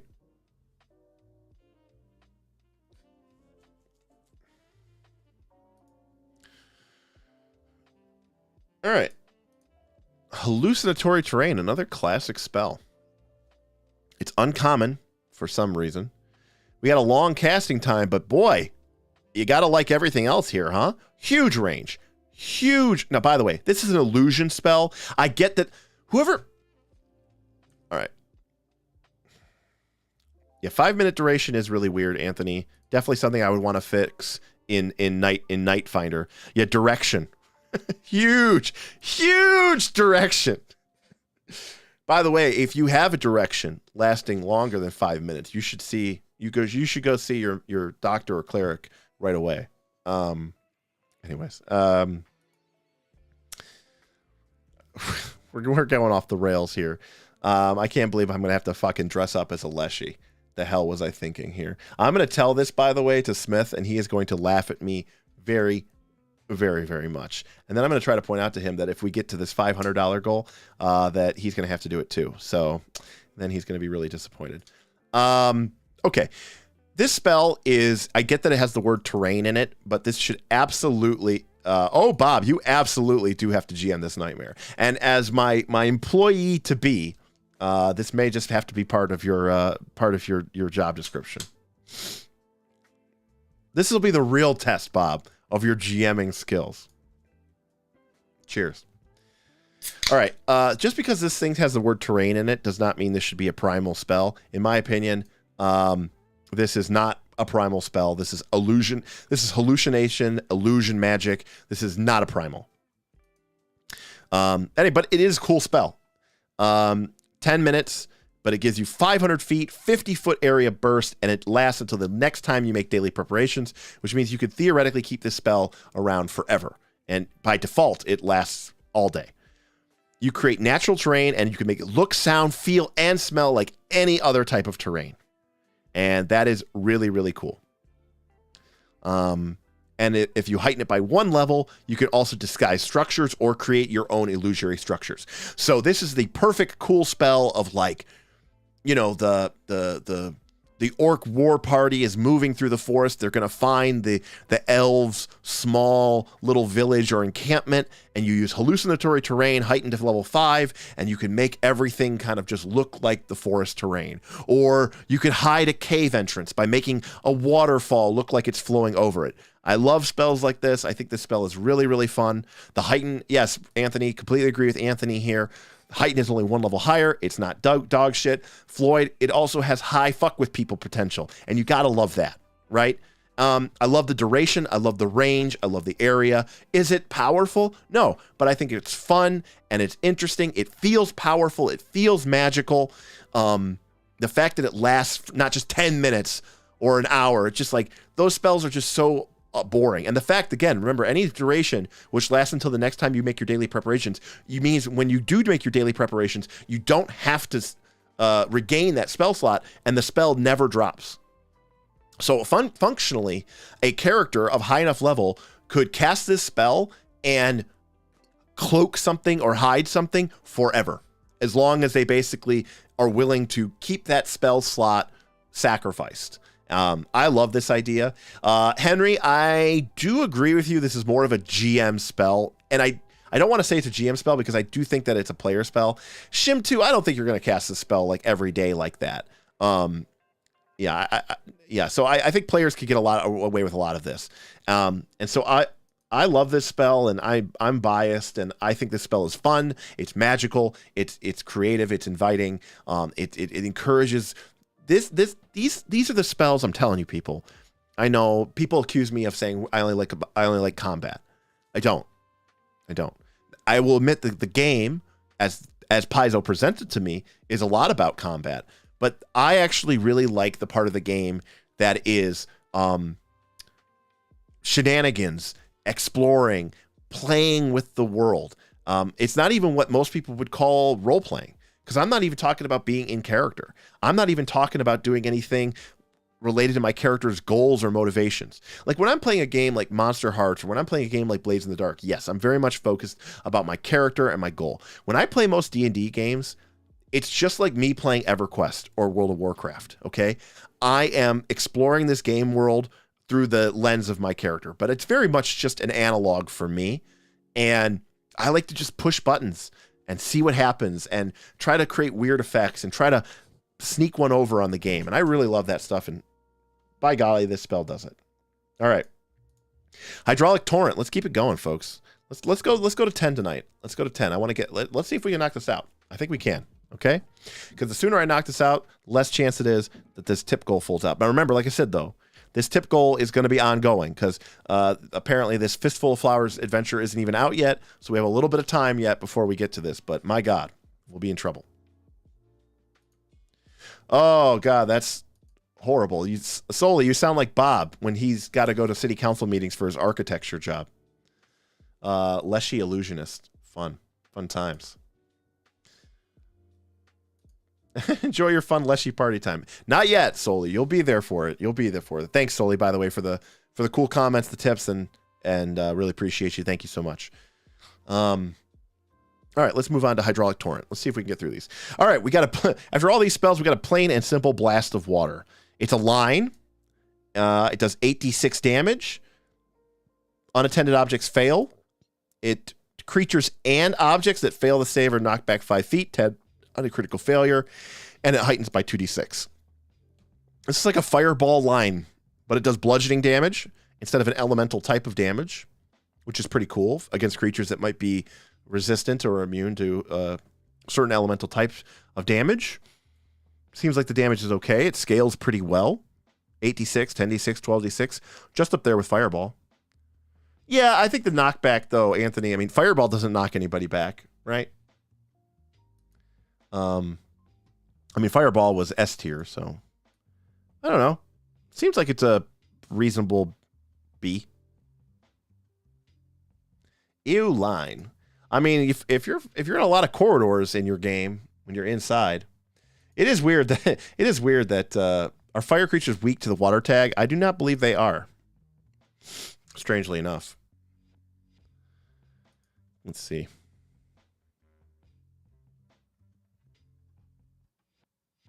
Yeah, see, nothing here has no creature here has like nothing here.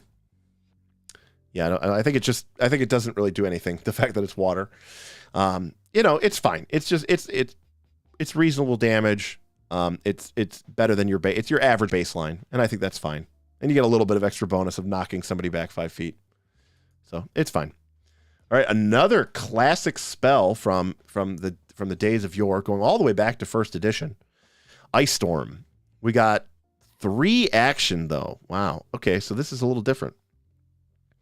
It's 120 feet, big fireball burst, but of course not fireball range. But it's sustained, its duration. When you cast the spell, you do 2d8 bludgeoning and 2d8 cold damage. They can make a reflex save for half. It continues to fly down the area. It's automatically difficult terrain. And if they end their turn in the storm, they take a whopping 2 points of damage. If you cast this spell outside, you create 2 overlapping clouds. So you get 2 20-foot bursts outside. That's pretty good. It heightens by +2, but it gives you a D8 in bludgeoning and a D8 in cold damage. So it's essentially heightening by 1d8 a level.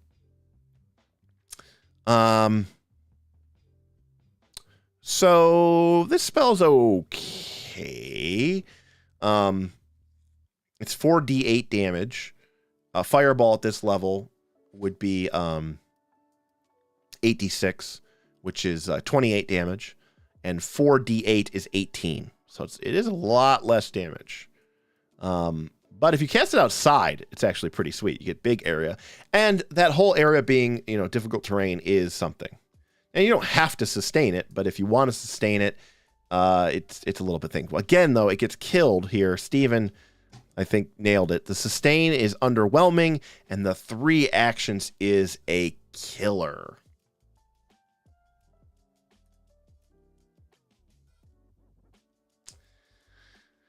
Boy. Yeah, Brothleff, I mean, it is good, I guess, if you fight someone with cold weakness, but, there are other spells that just do only cold damage. And half of this damage is bludgeoning. And cold weakness is fairly rare in the game. So it's not fire weakness is fairly common. Fire immunity and fire resistance is also fairly common, but cold weakness is fairly rare in the game. I don't know. What does everybody think here? I'm thinking a C for Ice Storm. It seems kind of underwhelming. I mean, yeah. I mean, if I think if you could sustain it for free, I think that is better. I just not. I mean, I like the difficult terrain. That's cool. And outside where the difficult terrain might matter, this is a pretty great spell. But the fact that the damage is if they end their spell in there, they take 2 damage. You're level 7 or 8 when you're casting this spell, possibly higher. The creatures you're fighting have 120, 140, 150, 160 hit points. Who cares about 2 cold damage? It's so meaningless. This is what bothers me. I can't wait. I need to this whole YouTube channel thing needs to really blow up, and it needs to be profitable enough that I can consider basically making it like, I don't know, like a real job or hiring people, because I want to fix this game. Right? I want to fix this game. Floyd says C+, Total Entropy says B. I'm going to agree with Total Entropy, Floyd, and say it's like a C+. It's close to a B. total entropy, I agree. But again, you're not always going to be casting this outside, and then it's a little underwhelming. 3 actions is a really big bite for me. It's hard for me to give it a B just because of 3 actions. Yeah, PF 2.5 or something. Because what you want to do as a game, I know I said I wanted to try to get through this frickin' spell list tonight, damn it.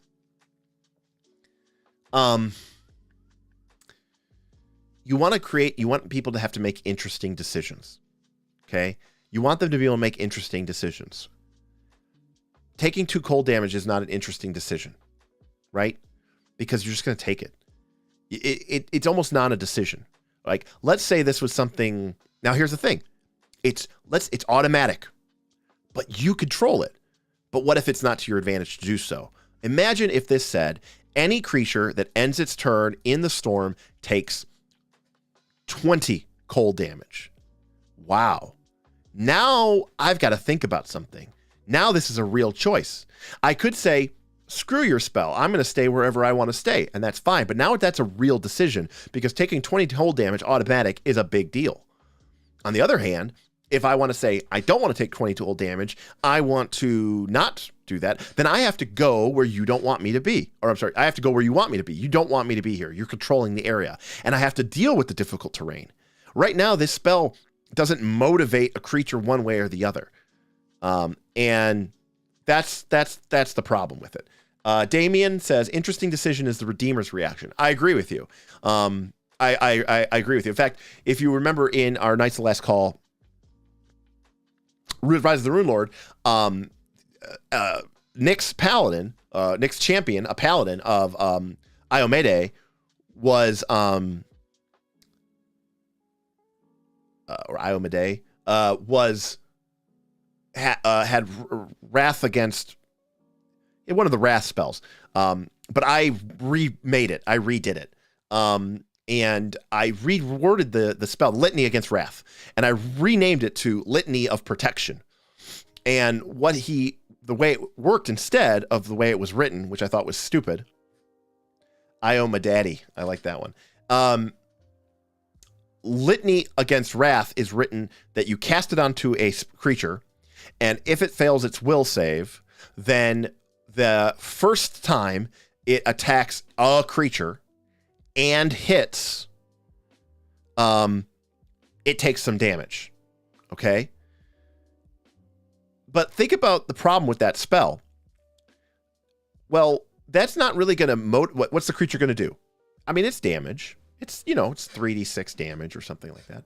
What's the creature going to do? Not attack? No, that's silly. That's stupid. Like, of course it's going to attack, because the damage that it's going to take is not enough of a motivation for it to not attack. Secondly, as the person who cast that spell, you casted that spell on them, and then they just go over and there's no choice to make. They're going to attack, and then they're just going to go attack whoever they were going to attack, because the spell isn't giving them any sort of distinction or choice anyways. If they attack anybody, they take the damage. And lastly, as the person casting the spell, you kind of want the monster to hit, because if the monster attacks and misses, then they don't take any damage. And so you shouldn't cause people to have mixed emotions. You should want them to be aligned with how they feel.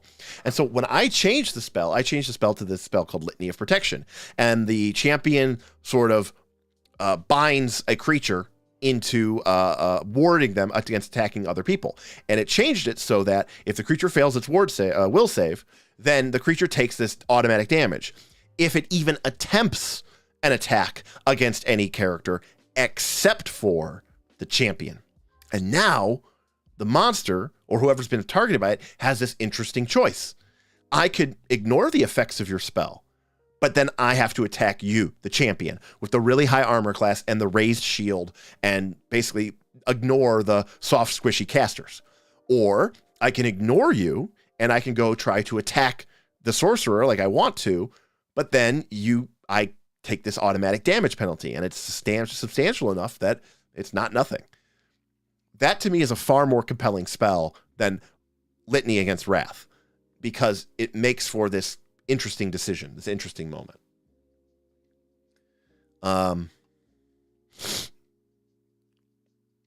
Ryan Adams says, what I thought PF2 was at first was a right tool for the right job kind of system. Unfortunately, as an example, weaknesses of 1 are horrendously underwhelming. Yeah, weakness 1 is just horrible. Just horrible. Well, Anthony, turning it into an MMO taunt would force the creature to attack me, right? Like, and generally speaking, Pathfinder 2 doesn't have spells like that. So an MMO taunt would be like, you cast it on the creature and they are magically compelled to attack me, the champion. But it didn't do that. It gave the champion, or it gave the creature, the target, a choice, right? Imagine if the situation was reversed. If you're a barbarian or a fighter or a monk, and you want to go, there's an evil champion in front of you, and he casts the spell, and now you have a choice. I can go attack the softer targets and take a bunch of automatic damage, or I can avoid taking any automatic damage and attack the heavily armored champion, which is kind of what he wants, right? It's more like an interesting form of sanctuary. I agree with you. Fated Confrontation does that, which is a 10th level spell. Of course it does. And how disappointing and sad. Anyways, I made it a focus spell, level 3 for the champion, and had a lot of fun with it, and it was great. Anyways, I like decision making in games. Is what it comes down to. Is what I'm really trying to say. So Ice Storm is a C. All right, we're gonna crush this. We only got a couple left, guys. We have 1, 2, 3, 4, 5, 6, 7, 8, 9, 10, 11, 12. All right, we got like 15 left. Murder's fine. Let's do it quick. Oh my god, I'm all over the place here with this freaking thing. Lock this thing up. All right, Murder's Vine, only primal. 60 foot. A creature has to be adjacent to a flat surface. That doesn't sound like that's too difficult. You can't cast it, I guess, in the air. Duration 1 minute. You summon a slithering vine which attempts to constrict and crush a foe against a wall or other surface. You have to make a spell attack. Yikes. But it's versus their fort DC. Interesting. This might be the first time in the entire time we've done this that I have seen this line of text. Boothby says, I'm assuming the ground is a flat surface. Yeah, I would hope so. I don't know why this first line is here. It's, again, this pointless flavor text that's just probably going to confuse more people. Yeah, popcorn ceilings, you're immune. If you live in a mid-century bungalow, you're safe. But this is the first time we've actually seen this. Make a spell attack roll against a fort DC. We don't really, I'm pretty sure we haven't seen that. That's interesting. I actually wish they did this all the time, by the way, but they don't. You need the Shadow Signet, and more spells should do this. So I like this. It's weird that this is the only time we've seen this in the game so far. If it hits, the creature becomes grabbed, aka immobilized and flat-footed. That's cool. And it takes 3d6 bludgeoning damage, and it takes 2d8 piercing damage. And at the end of the creature's turn, if it can't escape, it takes an additional 2d6 bludgeoning damage as it kind of gets grabbed around. The Vine's escape DC is equal to your spell DC. They can also try to attack it. Its AC is equal to your spell DC, and if it takes 20 more points of damage. This is not a bad control spell. Yeah, Disintegrate does not hit Reflex DC, Floyd. Disintegrate hit targets armor class. In fact, this is why I'm kind of freaking out about this. This is, in my opinion, this is what spell attacks should do, but they don't. And Anthony, that's really cool to hear. Shocked that this isn't a bard spell.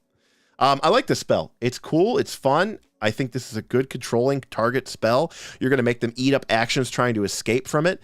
Yeah, I mean, I think it's pretty good. It's a reasonable amount of damage.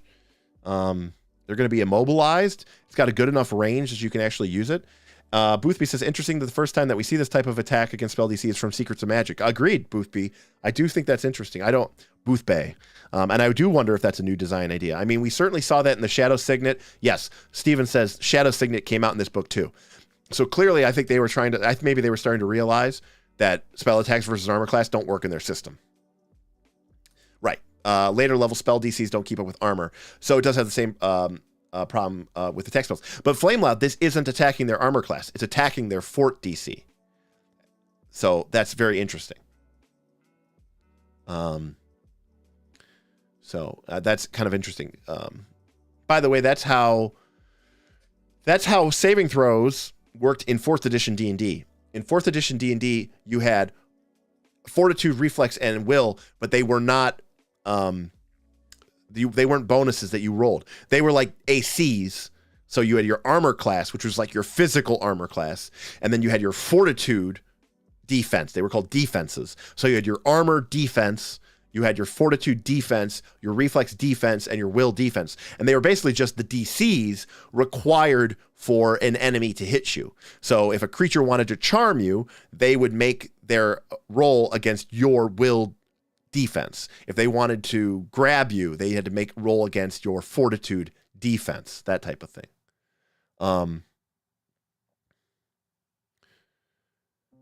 Yeah, Shadow Signet was necessary. They knew the spell attack was overly nerfed. I agree.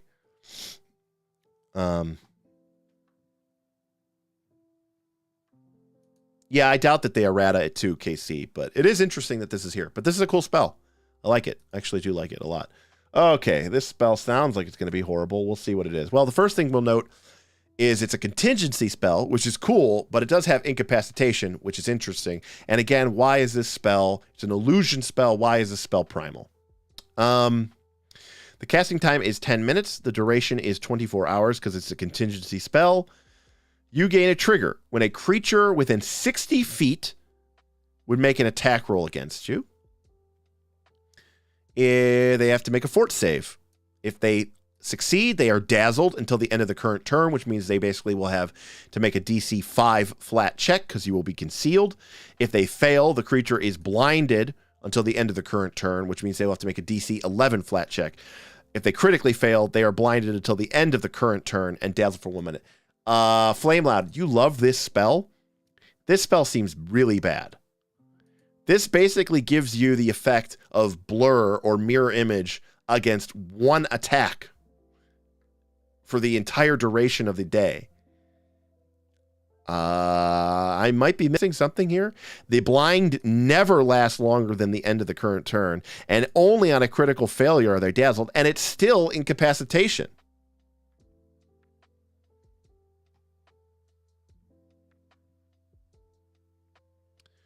Yeah, it does say 1 turn. I guess in my mind, most creatures aren't really making more than, you know, one or two attacks a turn anyways, I guess. But it's the end of their current turn. So, I mean, yeah, Quagmire, I guess you're right.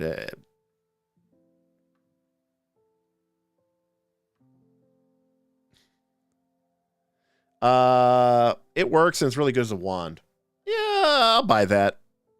I mean, the contingency spells in general are pretty okay. I mean, that's just kind of a high level slot for what I would assume the whole, you know, setting. So that's interesting. Can you cast this? So if you cast a contingency spell and then you sleep, do you get all of your spell slots the next day? Yeah, you would have to keep your wand constantly updated for it to work. Flame Loud says yes.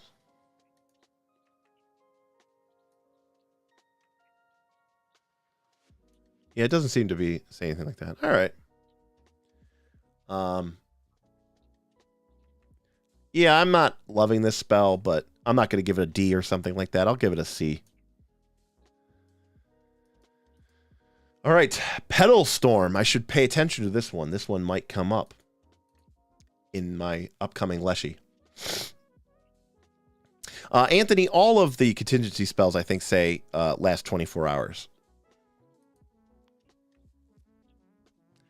Yeah, I'm not a huge fan of it. I mean, it being a reaction and not taking actions to get that effect is not horrible. So I will give them, I will grant them that credit. All right, Petal Storm is next. You have a 120-foot, 15-foot radius burst, so still not as long or as big as a fireball, but it lasts a minute. Oh, this spell is literally from the Bleach anime? Okay. Well, maybe I'll have to give this thing a bad rating then. I bring forth a cloud of razor-sharp flower petals that thrash in the wind. Any creature that enters the storm or starts a turn is sliced. It takes 2d10. Wow. And they can only take damage once a round. Wow. And it heightens by 1d10 every 2 levels. And yeah, it's a minute duration, and you don't have to sustain it. But 2d10 damage is not a lot of damage. That's like 10 damage. And they get a reflex save. So 50% of the time, give or take, they're going to pass the save, right? 50%. That means that like they're going to be taking 5 damage on a save half the time. 5 damage for your level 4 spell slot. And then, also they can just, leave this area and then never be affected by it ever again. This is pretty bad. I don't like this spell. Does it work? Yes, that's why it's not an F. But I'm not really impressed with this spell. You need to keep creatures in it for 3 turns. That's a long time. That's a long time. I'll give it a D. And if it was lower level, it'd be fine. I agree, Damien. But we'll give it a D and move on. It's just not that compelling. All right. This spell sounds like it could be cool. We've got Reflective Scales. Oh, no. It's from Gods and Magic. We've had a bad track record with this, of course. 2 action cast and it lasts for a minute. You grow a set of glowing scales or scaled armor that stores energy. When you cast the spell, choose either acid, cold, fire, electricity, or poison. You gain resistance 5. Okay. A bunch of flavor text here. It's very important that we put this into the middle of the spell's mechanical description. Again, you have my vote. You have my utmost pledge that should I ever make my own game system or gaming system designed or derived from Pathfinder or D&D, flavor text will be separated from the mechanics. Shim 2, going back, I know we're talking about reflective scales. I also think if it made an area that granted concealment, that would be kind of interesting too, with petal swarm, right? Because all the petals are swarming on the area, and maybe it gives some sort of visual concealment. That would be cool. All right, here we go. The store up energy. Okay, I know why this spell is bad. Because you keep track of how much damage the scales have prevented. Okay. So in other words, let's say you gain fire resistance 5. Keep track of how much fire damage has been absorbed, right? Like a red dragon or a fire elemental. They keep attacking you. They're doing like 10 points of fire damage. You're like, okay, it prevented 5. So it's prevented 5 total. Then another creature hits you for 7 points of fire damage. You take 2, it prevented 5. So now the spell has prevented 10 points of fire damage. You keep storing that up. And then finally, as a 2-action activity, you can explode your scales in a 20-foot radius around you, point blank, dealing 1d6 points of damage to all creatures for every 10 points that it has done. So it's not even equivalent damage. So if you've stored up, 50 points of damage, it's going to do 5d6. The problem is the creatures that are doing this kind of consistent damage to you of an elemental type are more than likely resistant or immune to this type of damage.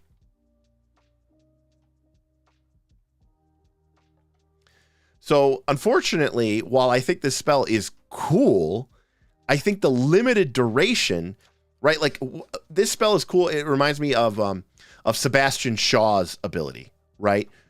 From the X-Men, how he can absorb incoming kinetic energy and he can store that energy. Or like Bishop. Yeah. So, Total Entropy says my head already hurts. But then it's even weirder that like you get to track all this damage and then it doesn't even do that much damage back. It does 1d6 for every 10 points of damage.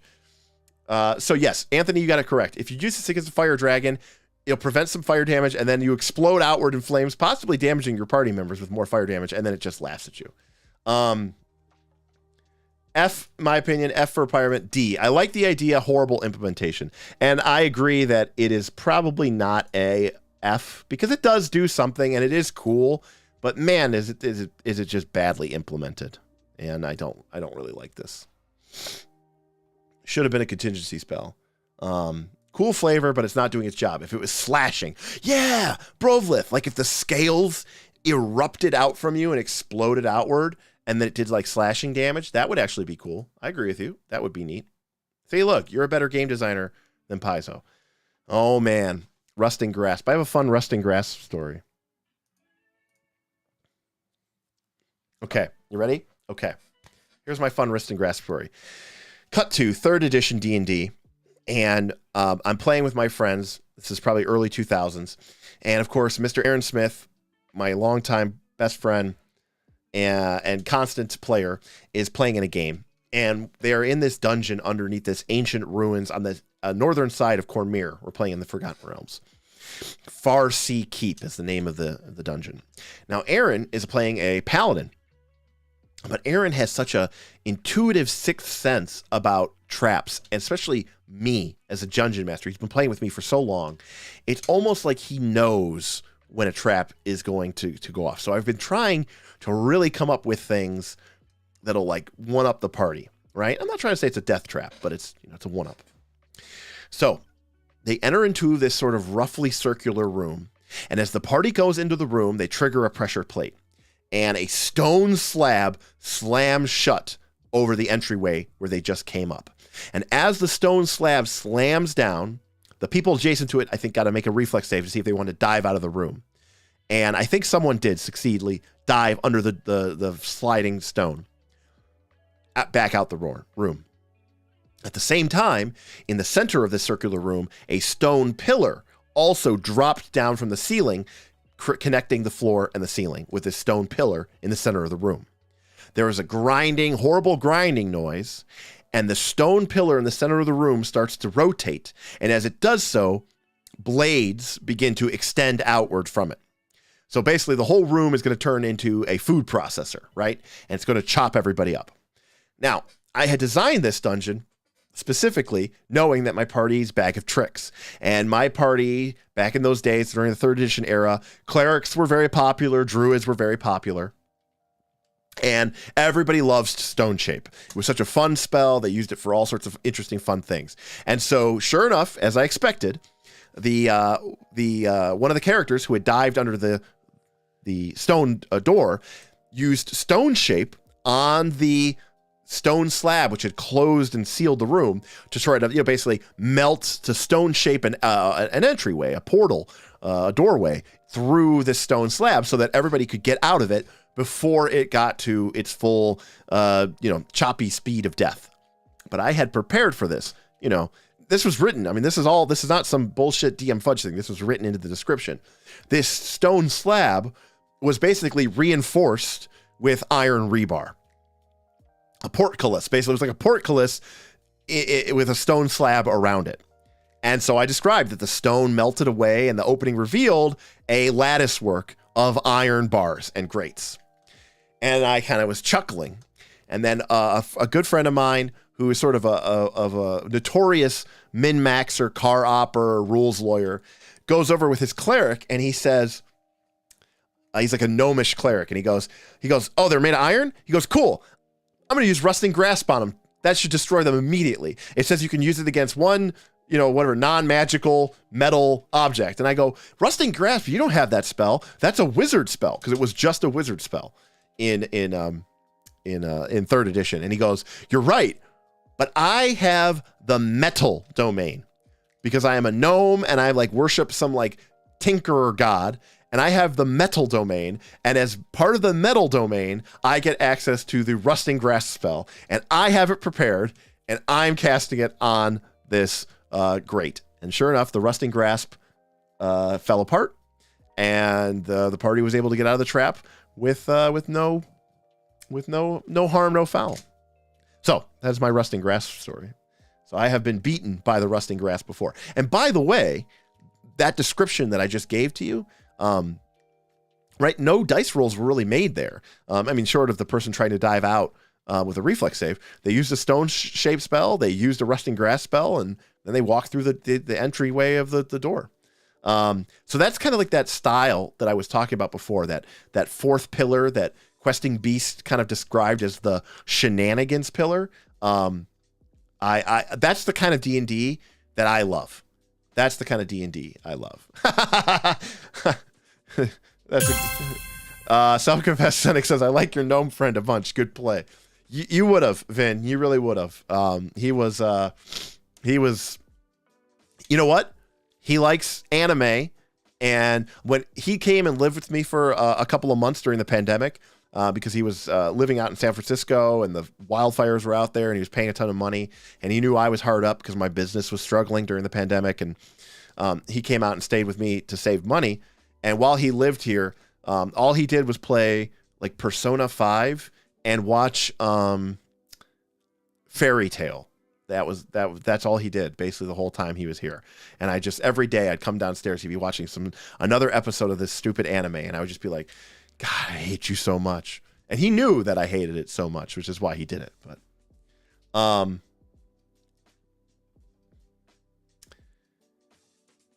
surely you had to make a counteract check.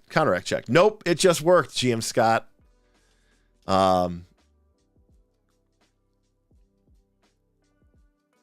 Right, Shim, exactly. One of my favorite YouTube channels is Practical Engineering with Grady. You should go check out Practical Engineering. If you want to feel like a real dork, you go watch Practical Engineering, and Grady will show you the importance of concrete rebar. Jesus.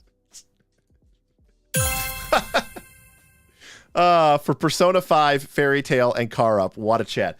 This is actually true. Where's my phone? All right, I don't have it, but let me actually tell you something about this guy.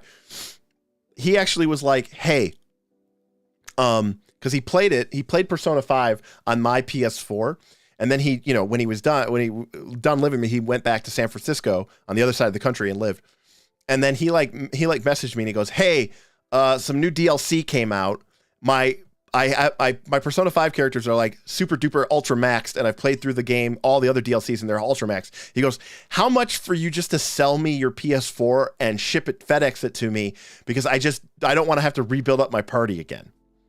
And I was like, I don't know, a couple $100. And then he was like, I got back to him like a couple days later, and he was like, oh, don't worry about it. I just restarted the game. I'm already maxing my characters out again. Call him now and confess. He wouldn't know what a Leshy is, K-Swiss-Deck. He stopped playing during 3rd edition. My buddy did. He never made the switch with us to 4th edition. And so he wouldn't know. He would not know what a Leshy is. But he would be appreciate that. You would actually really like this guy, Vin. You really would. By the way, Fairy Tale is almost everything that I hate about anime, by the way. Particularly his portrayal of women. Vin, are you this guy? He also, by the way, my buddy also, I met when I first got out of undergrad, before I bought a house and stuff, I rented a house for a couple of years with him. We were housemates, and a third guy when, I didn't have a lot of money or whatever. And he had his own room. He had a TV in his room, but he insisted on watching Dragon Ball and Dragon Ball Z out in the living room. And he would not Dragon Ball Z, but like the original Dragon Ball. And he would just watch this all day, every day. And that I think that's where the hatred really began for anime. All right, Rusting Grasp. 2 actions. It's a touch. Note, you could target a metal creature. You could target a non-magical metal hazard, or you could target a non-magical metal item of up to 1 bulk. Thus, this spell does fail the Gnomish Flick Mace test, because it cannot rust a Gnomish Flick Mace.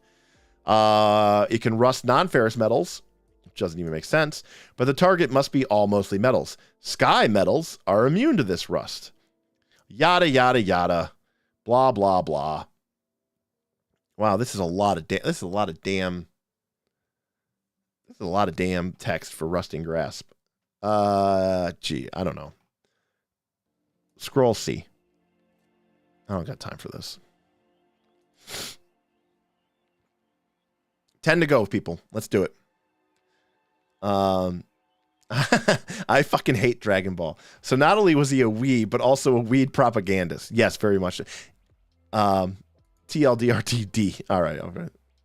Hey, the bulk spell. You're right. I'll take Rusting Grasp at the same level as I could take, Resurrection and Teleport, so that I can also rust a Gnomish Flick Mace. What the fuck is Sky Metals? Apparently Adamantite and or Orichalcum. I'll be honest with you. Put in the chat below. Here, I'm gonna put this here.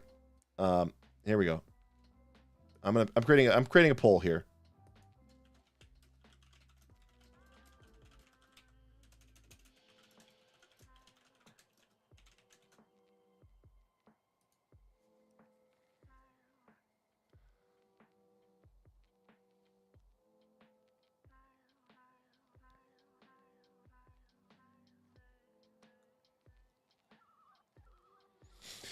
All right, we got the poll up. Luke says, I don't have time for this spell, but let me tell you a 10-minute story on why I hate Fairy Tale. That's correct, Luke. I'm sorry. I mean, look, it's Rusting Grasp. I mean, it's only useful against metal things. So it's already going to be a pretty limited spell. And when you want it to, if you have a metal hazard or a metal item that you really need to freaking rust, it's gonna do what it does.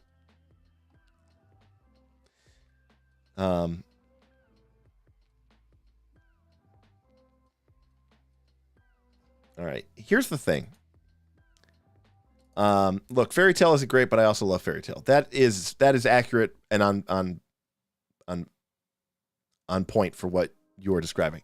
Storm Phoenix. I just googled that anime. Yep, I see what you mean. Oh yeah, it's absolutely abhorrent. It's weird because it's a cartoon, and I just y'all need to see some professional therapists. All right, Shapestone.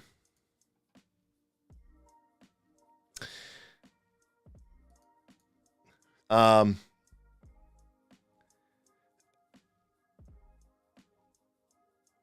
in a campaign where metal is considered an extremely rare item, so that's a D or an F for my party. Nice. That's actually going to be our party coming up with Quest for the Frozen Flame. I'm really going to be embracing the whole idea that, metal, forged metal is very rare in the realm of the Mammoth Lords. And so I'm with you on that one. All right, let's see what the poll said.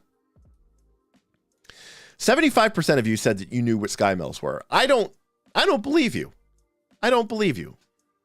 That's way too high. That's way too high. You guys are crazy. You guys are nerds. You really are nerds. You're very much nerds. You watch anime and you know what Sky Metal are. What are we doing here, people, with our lives? All right, here we go. Shapestone, not stone shape. That's correct. But you know what? Look at this. 2 actions. Floyd, I know. You are correct, Floyd. You're not wrong, Floyd. Galarian Depth. Of course I know what Sky Metal is. Oh, let me tell you. I can tell you about the isotropic, cubic-faced, centered crystalline structure of Orichalcum. Okay. Stone Shape. It's 2 actions. It's touch. The duration appears to be permanent. And it targets a cube of stone 10 feet across or smaller. That's a good workable volume of stone. And you can shape it into a rough shape of your choice. It's too crude to produce intricate, fine-moving parts. And it even includes, of course, a little combat bonus. Any creature standing atop of it must make a reflex save or an acrobatics check. And if they fail, they fall prone. I love this spell. I know you all don't maybe believe that everyone's always again accusing me of only liking combat spells. I love this spell. This spell is very much in the flavor. I agree. 10 by 10 by 10 stone is a crazy amount of rock. Another great reason for reach spell. That is a great point, self-confess cynic. If you are a spellcaster in Pathfinder 2, and if you have access to a first level feat, but especially with your second level feat, you should or if you pick up a free archetype and then you need to use one of your spell, you need to take a feat from that spell casting class, take reach spell. It's just so good. Not for turning, 30 feet to 60 feet, that's okay. But being able to turn a touch spell into a 30-foot reach spell is a very sweet, awesome ability. I think this spell is really good. Anthony, I also agree with you. The rules for creatures on top of the stone are unnecessary. I agree with you. Sometimes when you see things like this, and I think this can send a bad message because it makes people think that, like, if the spell doesn't have this specific type of ruling, that it wouldn't work. I love this spell. This is right up there with hallucinatory terrain for me. I just told a great story about how in 3rd edition, Pathfinder 1, my players used it all the time for all sorts of fun, crazy, cool, awesome moments. It's great. It's permanent. It lasts forever. It's a good duration. It doesn't take a ton of time to cast. You could even use this in a spell, in the middle of a fight. Let's say you're in a fight and a bunch of archers break through the door. You cast Stone Shape, you bring your hands up, and you bring up like a wall with some crude arrow slits carved into it. Immediately, your team has this little stone bulwark in the middle of the room. It's like, that to me is like pure D&D crazy zaniness. I love it. I love it. I like Stone Shape. Because A for the spell, C spell, because it'll instantly grind to a halt while everyone's in volume and geometry. So, yeah, I mean, Reaper, I love it. I love it. This is so great. Easy. I used it in a community game, level 17 community game a few weeks back. That's great. I love it. It's great. I'm glad you all are on the Stone Shape. I'm sorry, Shape Stone. Why did they change that? Just call it Stone Shape. Another classic spell. It feels like as we get higher level, we get less and less of the weird new spells and more of the classic ones. Well, here is your classic default spell. 3 actions for Solid Fog. 3 actions, 120 feet, 20-foot burst, 1 minute, no sustain. It functions as Obscuring Mist, which means concealment, and it's also difficult terrain. I feel like at this level, we've had other spells that create difficult terrain. I appreciate that this creates difficult terrain and concealment, but I feel like this is going to affect you as much as it's going to affect them. I mean, clearly, if you cast this onto a group of creatures, they get no save. They are going to have a hard time seeing out, which means that they're going to have a penalty if they just want to shoot. And if they want to leave the area, they're going to have to deal with potentially 20 or 30 feet of difficult terrain, which is not nothing. Is this spell better or worse than Ice Storm? Total Entropy, I feel like it is... I don't know. Solid Fog. Why is this 3 actions cast? Seems high. Booth Bay. It's because the kind of cloud conjuration spells that don't require sustain are always 3 actions. The problem, Nathan, is like when you want to retreat, you ideally want to cast a spell and start retreating. A spell like this innately takes your whole turn. And that's always a really awkward moment. And spells like this are really hard to have on scrolls because the turn you pull it out from your scroll, with interact to withdraw your scroll, you can't cast it. And so then you have these other 2 actions, you have to do something else, and then you have to wait until the entire next turn to cast it. So it's always a very awkward moment to cast these spells. I don't think this spell deserves a D, but I'm tempted to say that this is about a C. I agree exactly with Floyd. It's about the same as Ice Storm. You're trading damage for concealment. And the damage from Ice Storm, that's probably not a fair trade, but the damage from Ice Storm was minimal enough that I feel like this is probably what you kind of want to go to. Yeah, right. Exactly, Nathan. 3 actions you can't move. I mean, if you're hasted, of course, but that's a different set of circumstances. All right, couple more. Let's knock them out, folks. We can do this. Our next song is Soothing Spring. All right, it lasts for an hour and takes a minute, and you create a little hot water geyser. Look at this. It talks about how it smells mildly sulfurous in a not unpleasant way. What the hell does that even mean?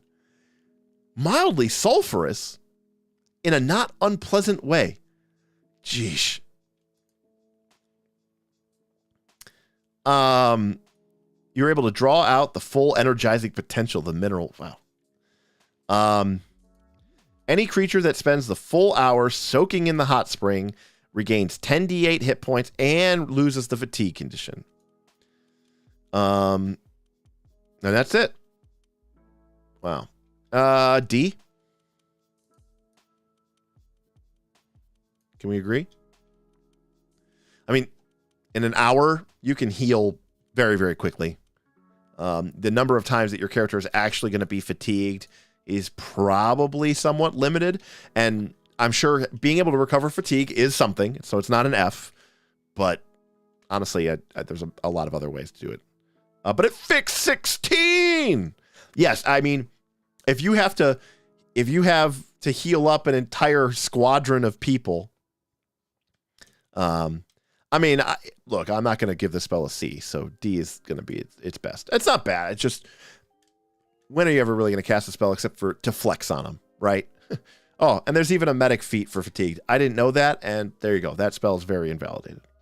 And since skill feats are pretty much useless in Pathfinder 2, everybody ends up with like every single possible. It is more fun than making a bunch of healing checks. I will respect that. All right, speak with plants. We've finally gotten to the 4th level spells, and now we can talk to plants. 2 actions, 10 minutes. We can talk to plants. It doesn't make them more friendly or intelligent.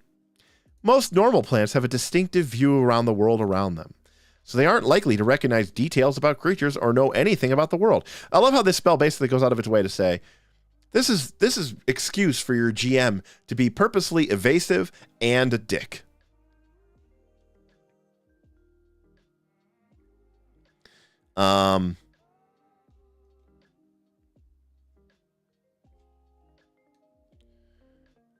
Cunning plant monsters are likely to be terse and evasive, while less intelligent ones often make inane comments. It's like this spell description is going out of its way to say, this is going to be very useless. What a weird way to phrase this spell. Why can't it just be, you talk to plants? I don't know. This spell is very strange. The way it's written, I don't know. Scroll D. Scroll F. Yeah, why are they prescribing how the GM should use this spell? All right, Booth B. That's kind of sweet. Asking a GM to troll players. F. All right. I'll buy. F scroll. Yeah, like, again, we understand that this is like kind of like flavor text, maybe. I don't know. It's hard to tell. I mean, this seems to be like instructioning to tell, but imagine like people who are new to this system, new to role-playing games. They're going to read this, and then like some druid or some primal sorcerer is going to cast a spell and feel really smart, and then the troll is going to go, or the GM is going to go look at the spell description, and they're going to like, okay, you ask the tree, and he goes, I don't know what an orc is. Yeah, there were a lot of things around here yesterday. Could have been a squirrel, though. Could have been an orc. I don't know the difference. You know, like, it's just like, it's asking you to be trash with it. Quagmire, I don't think it should be an F, C, or D. Come on. F, but probably like a C or D for how GMs will actually use it. Luke says, we don't usually give a rating based on flavor stuff, but is this flavor or is this instructions? I know how I would play it, which would probably make it more like a D, but I think any normal, rational person would ignore every part of this spell that I currently have highlighted and just focus on this. I mean, it's definitely written, Anthony, as instruction, which I hate. I hate that. But I don't think I agree with Lug though, and Quagmire in that I don't think that's how most people would actually play it. So.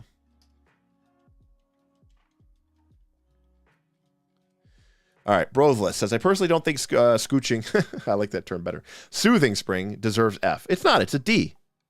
Brothless, we made it a D.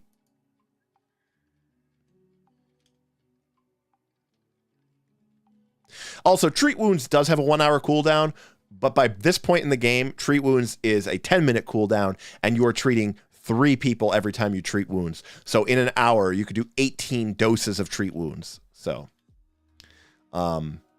and Soothing Springs does nothing unless you have a full hour. It doesn't do it incrementally. So Treat Wounds is far more flexible, far more powerful, and ultimately a lot more convenient than having to bust out a spring and go get naked and rest and relax after you just had a fight. So it's I think it's lucky to get a D. Oh, at least half, GM Scott. At least half. In my party, literally 75% of the party has medicine, skill, and kit. Yeah, but it's not, Floyd, because you would never have gotten this high in level in the game if you didn't have access to medicine. So, yep. Ward medic, actually, Shim, is what you're talking about. Ward medic. 4 of 6 for your party. Yeah, it's 3 of 4 for our party. And I'm a cleric, and I still have it. And then we have someone whose free archetype is medic. Now, K-Swiss stack, that would be cool. I agree. If it could be like, I can go do other things while the spring is just healing us, that would be cool. And it was tied to a 10-minute. I like that. I think it's 1 of 7. Yeah, your weird, gigantic anime party doesn't count, self-confess cynic. Booth Bay. Soothing Springs was written for people like me that watch too much Critical Role. Every campaign has massive hot tub episodes. Really? That's weird.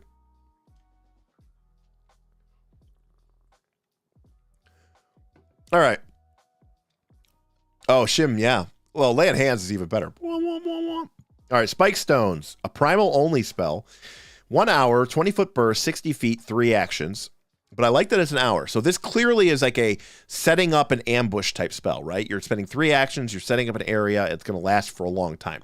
Otherwise, why would it be an hour? The area becomes difficult terrain and hazardous. Everybody who moves through it takes 3 points of piercing damage. Hot tub episodes are weird. I must have missed this case with Stack. Hot Springs anime filler episodes are a trope. Are they really? Hot tubs are essential to the quality of the campaign. Really? Interesting. Wow. Okay, this is all very, like, I guess Game of Thrones, right? Had that hot tub scene with Brienne and Jaime after he lost his hand, and he tells her about why he killed the Mad King. I mean, I like hot tubs for like relaxing purposes. All right, let's talk about Spike Stones, shall we? Wait a second. Was there a hot tub episode of Avatar: The Last Airbender? I know there was like a beach episode.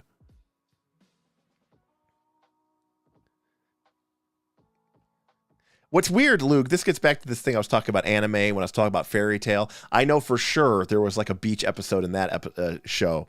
And again, it's just weird because I'm like, why do we want to see scantily clad cartoon characters? It's very strange to me. It's very strange to me. I don't get it. Everybody, I respect everybody's decision. Yes, Iroh. He like breathes his little snort and like makes the hot tub real hot. Iroh is cool. But it's my understanding that Avatar: The Last Airbender was not a anime, if that's correct, because it was American made. No, I will not leave. Well, I mean, I will leave them alone because I have no interest in them, but it's weird. It's weird to me. It's always been a little weird to me. Trust me, I've been going to Gen Con and Origins for a long time. Like, scantily clad anime weeb women is I said, I think there's a very strong correlation, Luke, between people who like Pathfinder 2, especially the crunchier mechanical side, and anime. Not sure why, but they do. Okay, Atla was an American cartoon. Okay, anyway, Spikes. Thank you, Anthony, for saving us. I like this spell. I don't think it's going to come up all the time. I mean, difficult terrain, 3 damage, and it lasts an hour. So again, I think this is a, it's not going to be good against the boss. It's good against, like, Helm's Deep. The enemy is coming, and we need to like make preparations before they get here. And we're gonna, the left flank, I'll protect it with some spike stones. It'll slow their approach. They'll take 15, 20 damage. Who knows, Anthony? Historical reasons. Again, I don't think the spell is great, but I mean, I think I'll give it like a C. Maybe a scroll C. What do you guys think? No, I don't think you would ever have this on a scroll. This is not like a get out of jail emergency spell. Like, you would need to know that you're preparing for some sort of defensive position. Yeah, normal C. I agree. Thanks. All right, if Floyd and Vinegary, it is done. Yeah, Flame Loud, that's not bad. Not a ton. Again, this is not a spell that is going to really do a lot. Floyd, I agree with that statement too. All right, here we go. 5 left. Stone Skin. I kind of like this spell. Oh, wow. If Floyd, Self-Confess Cynic, and Flame Loud agree, it's definitely very, very definitely C. This got cast a couple times in Night's Last Call. I've been pretty impressed with this spell. The duration is weird, but then you realize that, you lose a minute every time you take damage. Resistance 5 to all physical is pretty reasonable. Heightening to 10, heightening to 15 is pretty good. It lasts a good long time. Well, Anthony, it's because it's really like, oh, I agree, Shim. It's a pain in the ass to track the duration. I hate the way that they did it. The implementation is awkward. But Anthony, it's because every time you get hit, you decrease the duration by 1 minute. So really, it's like a 10-minute duration, kind of, that you can only be hit, 10 times. But, you could target other people. It's a great buff. In the old days, Stone Skin was really busted, but it required an expensive material component. I think it was like a couple hundred GP of diamond dust that you had to sprinkle on your target, which could get pretty pricey. But part of the thing with Stone Skin, part of its historical treatment. Pathfinder 2 was too afraid to alienate Pathfinder 1 players and just leave certain sacred cows in the past. And one of the things about Stone Skin was Stone Skin provided you with damage reduction, but it only absorbed so much. I think this spell is really strong. B+, it's really strong. I actually love that it could target other people. I think this is an incredible debuff, or incredible strong spell, and I think it's actually an A.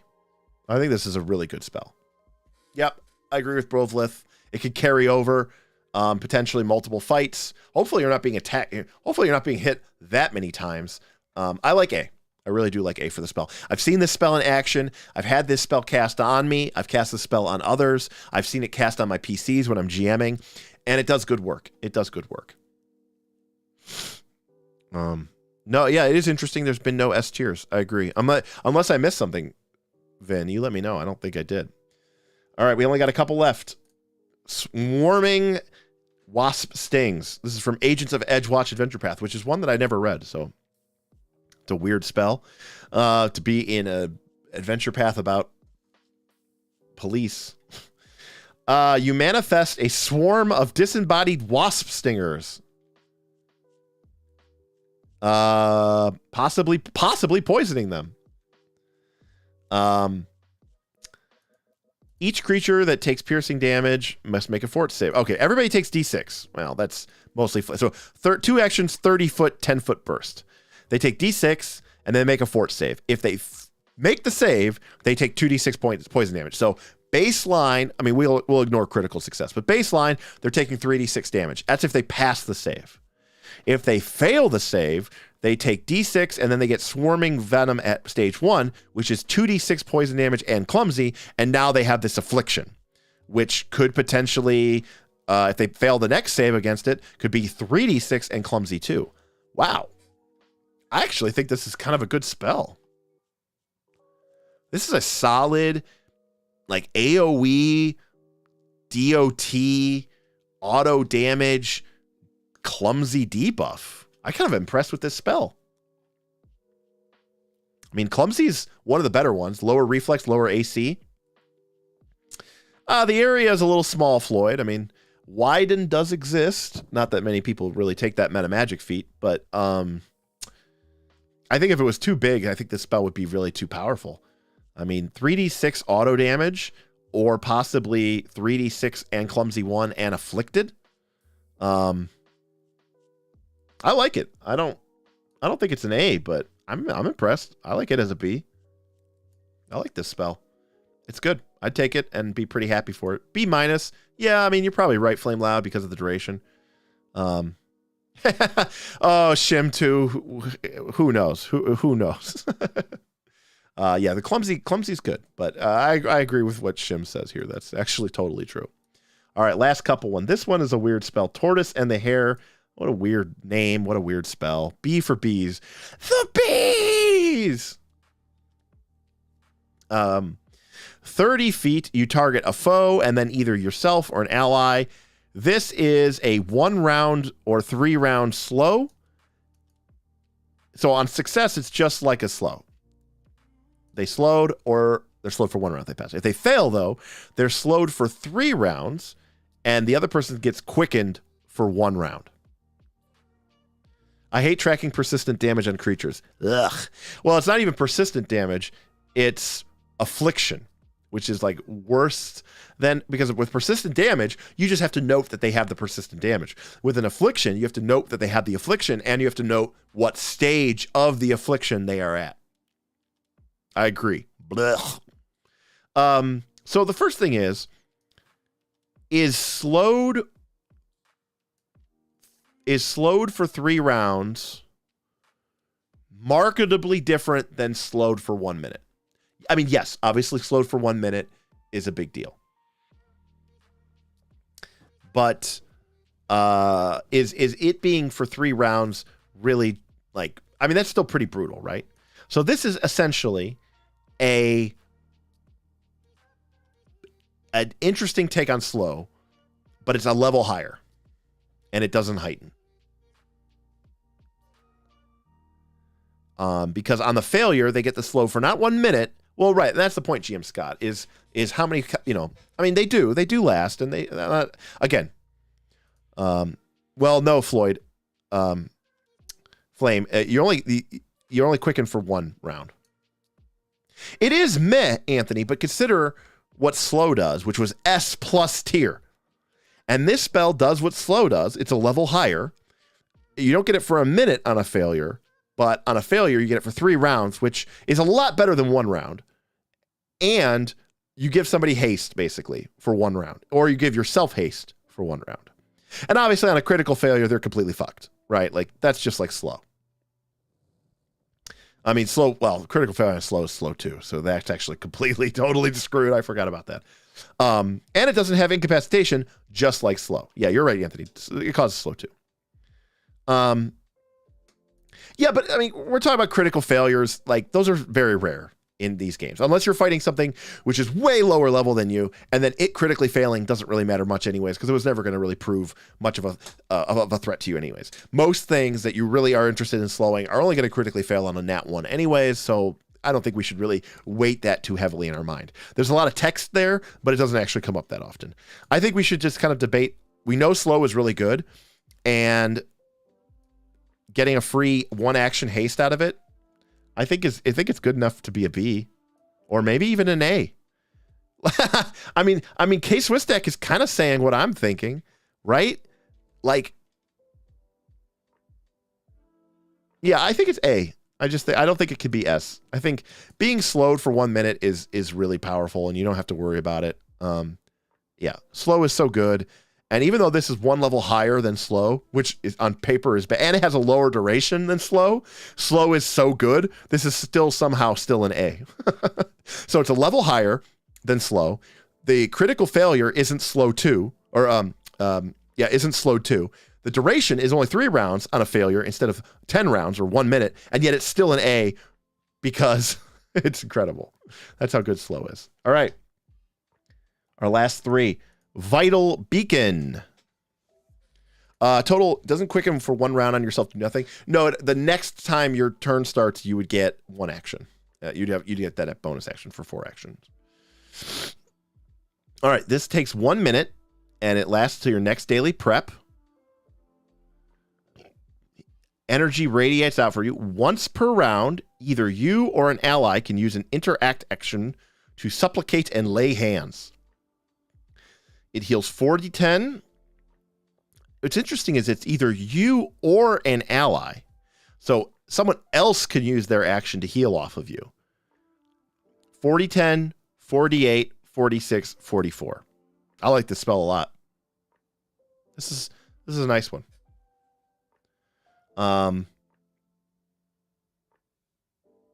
Vital Bacon. This spell's good. I like that it's an interesting way to use your extra actions. I like that other people can use their actions. So if they need healing, they can run over next to you, touch you for an interact, and heal on their turn, which is really cool. It's not a ton of spells or a ton of healing. I hesitate to give it an A, but I think a B could be pretty good. Oh, Flame Loud's saying A. Steven's saying A. Vin is saying B or A. Okay. Well, you all are smart people. I'll buy it from you. Yeah, Floyd, I guess you know what I'm discounting? I'm discounting the fact that you just cast it at the beginning of the day. Is this a wand? Should this be a wand? I mean, it heightens, but does it need to? Yeah, I guess it does need to heighten, doesn't it? I mean, you have to have it as a pretty high-level wand, but you're going to pretty much cast this every day, right? Yeah, it doesn't scale as well with level. That's the only problem. You can wand it, but it heightens okay. It does heighten. It restores an extra die. So then at 5, it's basically the level D10. So it's 5D10, 5D8, 5D6, 5D4, 6D10, 68, 66, 64. So that's fine. So, double L. Is it a double entry? All right. We'll make it a double entry. We don't do those enough, but we'll make it a double entry. We've done them before. All right, we're going to make this one a double entry. It's both A tier and A tier. I like it. Good call. All right, we got 2 spells left. We got Wall of Fire and then Weapon Storm. All right, Wall of Fire. This is your classic damaging wall. 3 actions, long range, 1 minute. You create a 5-foot thick wall of fire, 60 feet long, 10 feet high, or you can create a ring of fire. Everybody gets concealed, and anybody that crosses the wall or is occupying the wall takes 4d6 damage. If you saw the last couple episodes of Rise of Runelords campaign, you know that Burl used this in a fight against a den of trolls in an underground sewer waterworks complex inside of a dam on a series of platforms that was particularly brutal. But, I mean, this is a fun wall. It does damage. I wish the damage was higher. I really do. It doesn't heighten well at all. I think it's a C.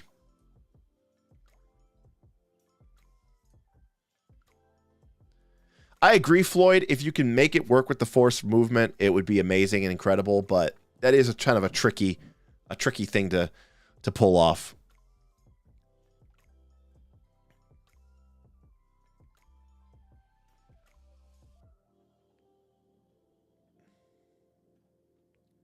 So I like Wall of Fire. It's fun. It's great. And we're on to our last spell. Boy, it's a long time since we've gotten through a whole thing in one. Weapon Storm, a favorite of Gwildor Stormcaller. And even though it requires a melee weapon, we did change it in our game so that he could use his crossbow with it because we thought it was cooler that way.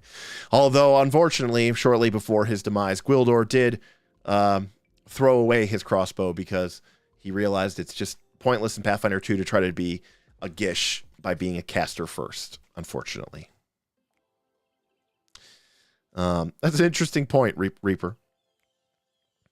Anthony, woo, my canceled Northern Reaches game has filled up for tomorrow instead. See, you just need more time, Anthony. Also, Fridays is a much better time. The weekend's going to be a much better time.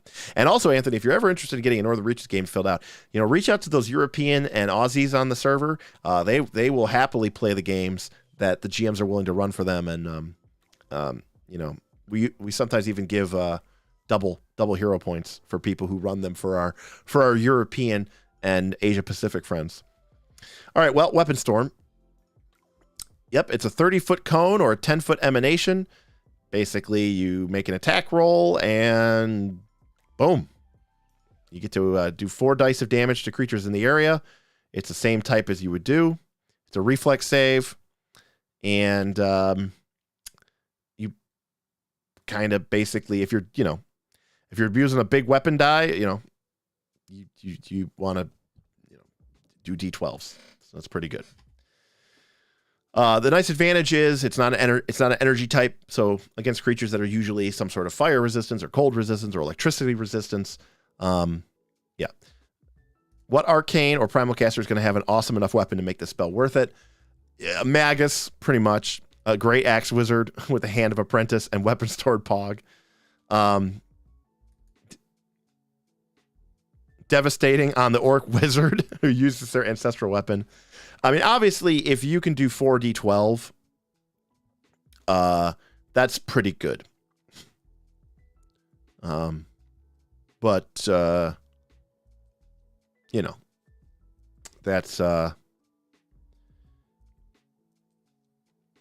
it's still not super great. And we are within a primal context. K-Swiss stack is correct. I do like this critical failure effect, though. I do like that they get affected by the weapon's critical specialization effect. That's pretty particularly brutal. Yeah, I know, but that's not a... Yeah, and that's my problem. You know, honestly, for most situations, you want to cast something else. I think this spell is okay, and if you're really set up to use it well, it can be pretty cool. But most of the time, I think you're going to be fairly disappointed in it. And I don't know that the Primal caster gets a lot of options to use this spell. So I think for Primal, I'm almost tempted to put it into a D category. I think. I agree with the occult, because like I could see a bard casting this spell, right? Like I think that would be kind of cool. But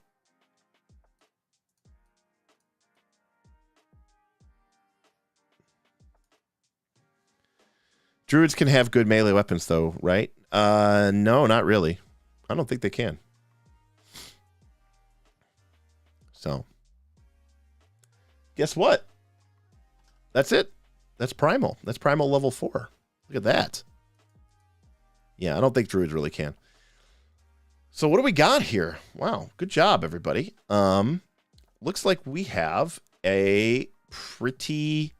Primal continues to do what Primal does, right? It continues to be pretty impressive. We've got no S tiers, but also thinking, this is level 4.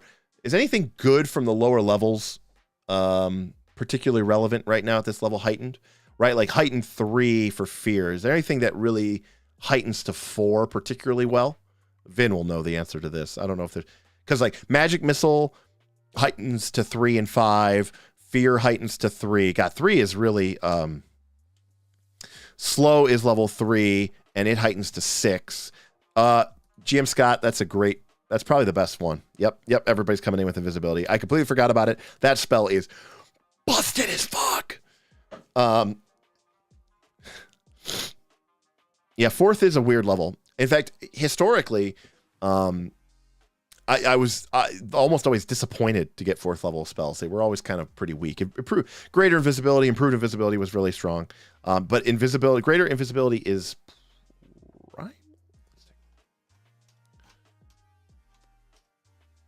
No, it is not. Invisibility is only arcane and occult. So those folks are going to have some... And I mean, I think we talked about this when we did invisibility, by the way. But obviously, we're going to bring that onto these tiers. Greater invisibility is probably S+ tier. I mean, can we kind of all agree with that? Like, in advance? So, I mean, when we finally get there for occult. But, you know, my guess is that... sleep does heighten, and it's pretty meh. Yeah, but I don't think that's... that's true. Horizon Thundersphere, but Horizon Thundersphere is just getting better. You know what I mean? It doesn't like there's not like a level cap switch. Like it's just it's a strictly linear thing. Yeah, greater invisibility is S+.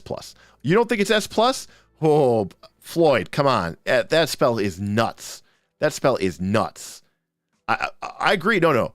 Greater invisibility or 4th level invisibility in Pathfinder 2 is definitely S. I'm saying I think it might be S+. It might be one of the best buffs in the game. Does Web get better at 4?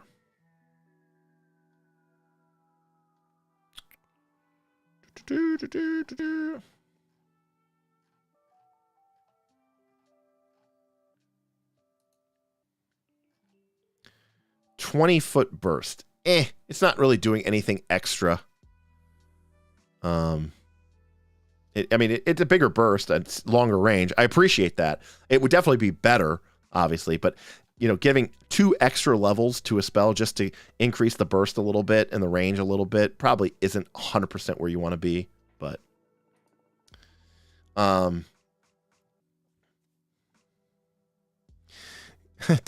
take me down to Invisibility City where the enemies miss me and the fight is easy. Why don't you seek and point me out? Yeah. That's great. Lou, gain a hero point. That's great. That is so good. In our Pathfinder 2 game, the rogue has been getting greater invisibility cast on him. A lot of fights, and it's silly. It's stupid. It really is. That spell is really, really powerful. It's always been powerful, but casting greater visibility as a buff is so broken. Yeah, I agree. So no S's, but a very solid grouping of spells. Very few F's, very few D's, a lot of solid A's. I think we have more A's than we have B's.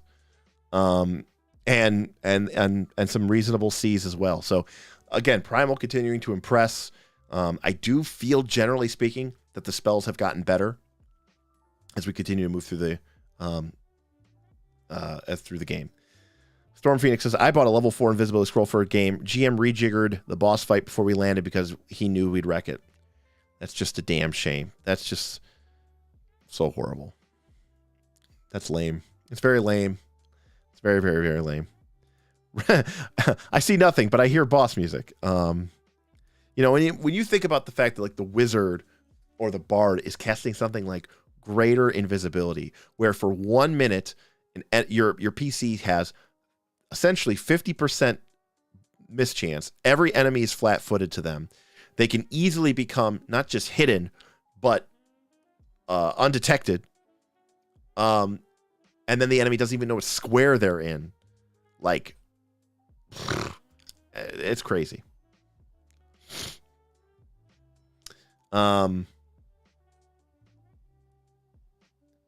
For Shim2, could you lay out or bring up Litany of Protection for our home game?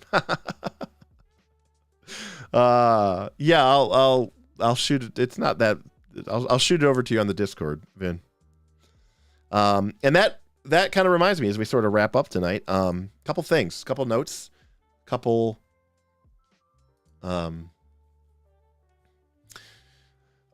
of interesting things. Number one.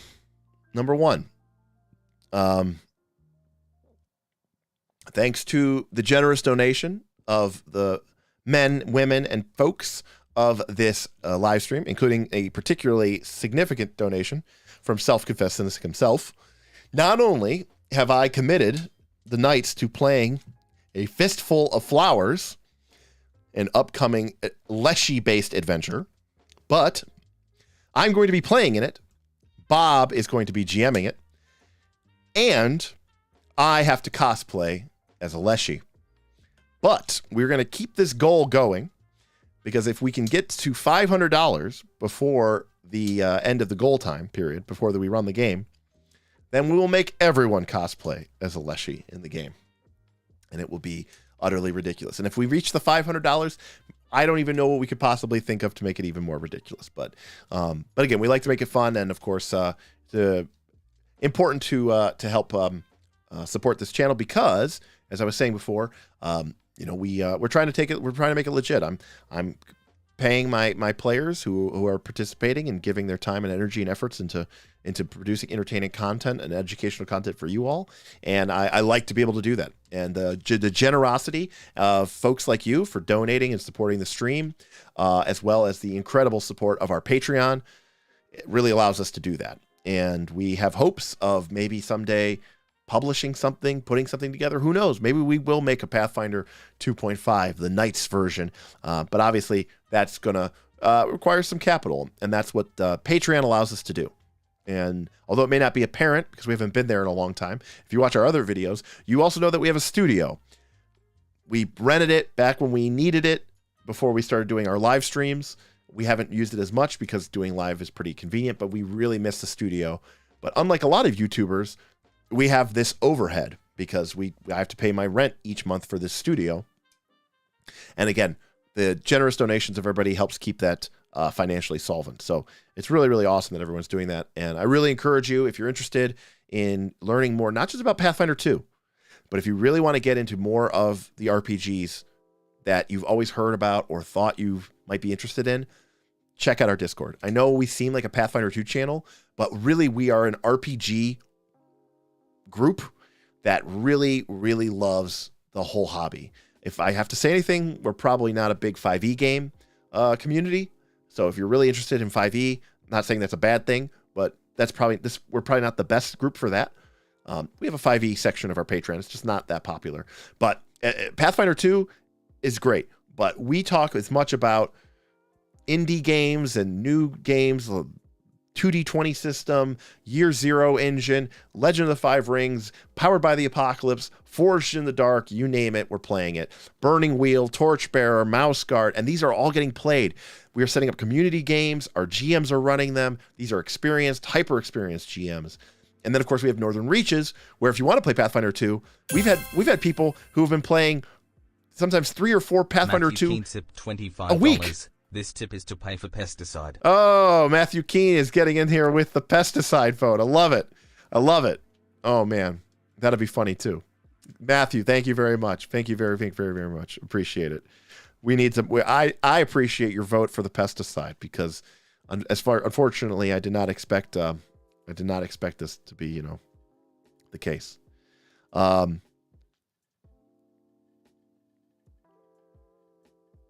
Floyd says, really makes me feel out of place in the Discord as a 19-year-old, to be honest with you. Floyd, you're probably our youngest member. I'm almost 40. Most everybody else here is, but we have a wide range. Most of the people in our Discord are probably aged, 30 to 50. That's kind of like our bread and butter. We do have people older than 50. We have some people younger than 30, but we're kind of more of a middle of the road. So if you're in your 40s or your early 50s or your late 30s, they're pretty much in the middle of our Discord. We do definitely have, we kind of aim a little bit older. I will admit that. And we have a lot of people who basically grew up playing D&D, whether it was a basic box set or something like that, or first edition or second edition. But we have a number of people who cut their teeth on third edition. But there's also plenty of people who didn't discover the hobby until fifth edition and Critical Role and kind of came to Pathfinder 2 because they wanted something a little bit more complex, something a little bit more mechanical, something a little bit more gamey, which is what Pathfinder 2 is. But that doesn't mean that our channel is only about Pathfinder 2. This stream was brought to you by Crunchyroll and the new anime channel on the Discord. Oh, good North. Crunchyroll, like the fact that they have their own subscription service just for anime, it's just weird. So Anthony's 28. Okay. Yeah. Leshies of the Great Call, great channel. Oh my gosh. Steven says DITV. That means dogs in the vineyard, by the way. Better design game than Pathfinder 2nd Edition. I'm a fan of it. I've played it a couple of times at Gen Con. Each time created a really unique and interesting experience. I hesitate to say that it's better design than Pathfinder 2nd Edition, but it definitely does something very unique, and I really do like that. Reaper Grim, so are the traditions turning out where you'd expect them to be in the overall leaderboard between the four? Yes, I would say this. I expected Arcane to be the best, and it's been the best. I expected Divine to be the worst, and it's been the worst. I expected Primal to be second, and it's been second. I expected Occult to be closer to Divine, but I think Occult ended up being closer to Primal. I really think it's like a solid first in Arcane, a good solid second in Primal, a third place Occult, not too far behind, and then like Divine, D for Divine.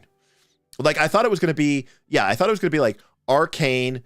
We'll ignore S tier. I thought it was going to be like Arcane A, Primal B, Occult C, Divine D. And what I think I'm really seeing more of it is like Arcane is A, maybe yes. Arcane is A. Primal's B. Maybe Occult is B. Honestly, it could be. And then Divine is D. So maybe it's Arcane S, Primal A, Occult B, Divine D. That might be what we actually have. That's a good question, Reaper. It's a great question. A follow-up Leshy Adventure, a 1 to 20 AP. Shut your mouth. Just shut it. Yeah, Bob says, and I run 5e. Yeah, Bob's running a 5e campaign in his Sunday game. I was running 5e in a monthly game up until just a few months ago when the campaign kind of broke apart. But honestly, I was kind of having an identity crisis this Sunday, past Sunday, when I was drinking a bunch with Aaron, and I was like, is 5e really that bad? Like, maybe I didn't give it a fair shake. You know, I'm looking at these characters and I'm thinking, these really do remind me of like the old 3.0 edition characters, those really simple characters with just a couple of feats and a handful of class abilities, and that's all you needed, because it didn't matter what the system was. What mattered was the adventure, the dungeon, you and your friends, and you're just being crazy and you're having a good time, and like, it doesn't 5th edition do that? So, you know, I don't know. I don't know in the current edition of 5th edition, but come 2024, when the 50th anniversary and they come out with this new version of 5th edition, I'm sure I'll give it another try. I mean, I love D&D, right? I mean, I have no shame in admitting that. I love D&D. 5th edition hasn't been the edition that I've played a lot, and I'm not 100% sure why that is, but I know that if they change the game and they take it in maybe in a different direction, I'll be interested to try it. A for Arcane, B for Primal, C for Cult. I like it. Can we have an anime watch party after the Leshy Tip goal? That would be a very difficult thing to do. You know, we had the movie night idea, but our patrons didn't seem really excited about it. But I think that's just because I don't want that to take the place of other content. But that is not a bad idea. Reminds you of your 3.0 characters. Where are the 2,899 feats and feat chains and pun and win the game? So it's interesting that you say that, Lug. Because when I played 3rd edition, 3rd edition, you only had, you only got 7 feats, 1 to 20 level, unless you were a fighter. So there wasn't really that many feats to take and to choose from. We pretty much ignored the third-party stuff. We just stuck with the core game and the splat books, and they, you know, some of the feats were broken, some of them weren't. But the other thing is, we never really tried to make really ridiculous characters. We never tried to make pun. We never tried to make the absolutely crazy broken characters. We understood that we could, but for whatever reason, we just never did. So it's interesting. Said if D&D went with Essence 20, I'd be so down. It's a better system. We could watch the Critical Role anime. That might be interesting. Is that an anime or is it an American-made cartoon? I thought movie night was happening. We want it to happen, Anthony. Aaron's moving. He's getting into his new house. We want to film there, and we think it'll be fun. Again, we just want to make sure that the patrons are getting exactly what they want, and that's, you know, more mechanics. We want to bring back, like, I want to bring back I want to bring back combat and tactics before I bring in movie night, right? I will watch anime with Bob, and we'll do reactions, but Bob has to watch Record of Lodoss War. Or like Akira. Are you going to make some sort of 2.5e version of Pathfinder? I'd love to, Broleth. The whole, one of my goals with the Patreon is to hopefully use it as a platform to take advantage. I mean, you've seen a lot of people chatting here tonight. They're all members of the Patreon, and folks like you who obviously have like an interest in the game design. Like, I want to surround myself with those type of people and use it as a benchmark to try to, create like my own design department. And maybe as a group or something like that, we get a good group of people together and maybe we come up with some ideas. To be honest with you, I'd love to create my own version of Pathfinder, fix some of the things that I don't like about it. I had a big rant on Tuesday about what I love about the game system from a design perspective and what I don't like about it from the way they implemented it.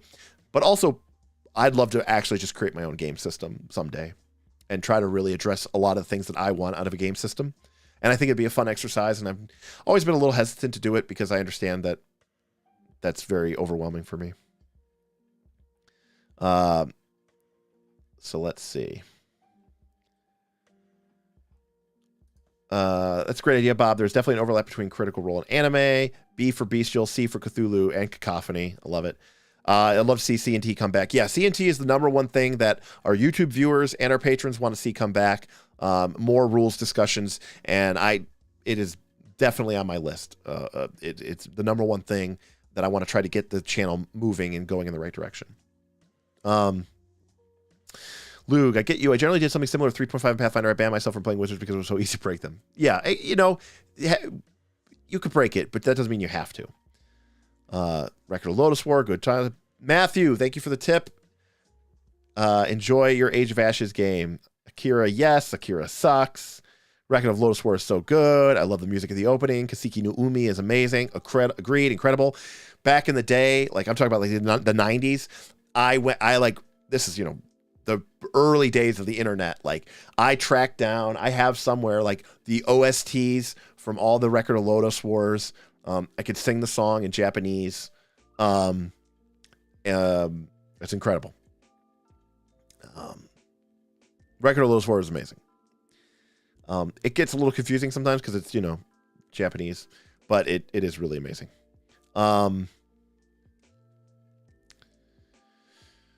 Let's see. You could do a class analysis and feed analysis a la Treat Monk if you want. You know, that's Treat Monk.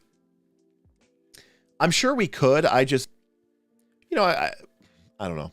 Sometimes I wonder what this channel is and what it should be. You know, I see what other people are creating and I see what other people are making on YouTube. And it makes me kind of scratch my head sometimes because I see what they produce and I see what kind of results and I see what kind of views they get. And I go, is that what people want? Is that what they want to see? And it, you know, it just seems like, sometimes it's a mixed message, you know? I don't know if people always want the in-depth analysis or if they just want the funny memes, you know? Oh, that's sad. I have it on DVD.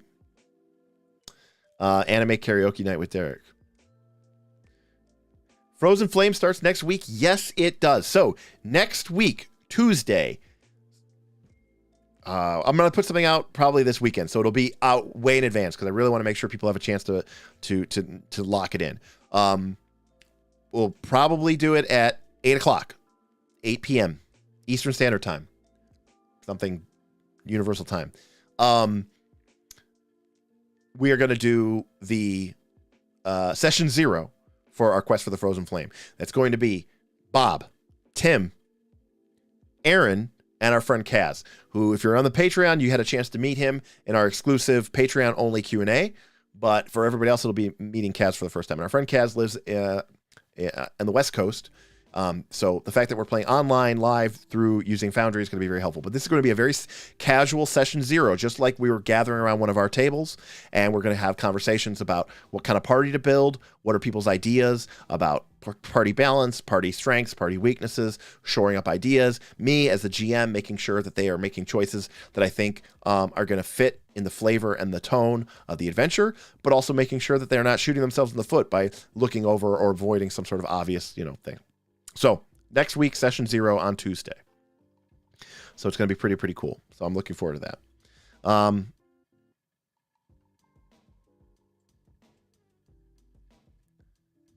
What do you mean? This is an anime rating and review channel, right? That's right.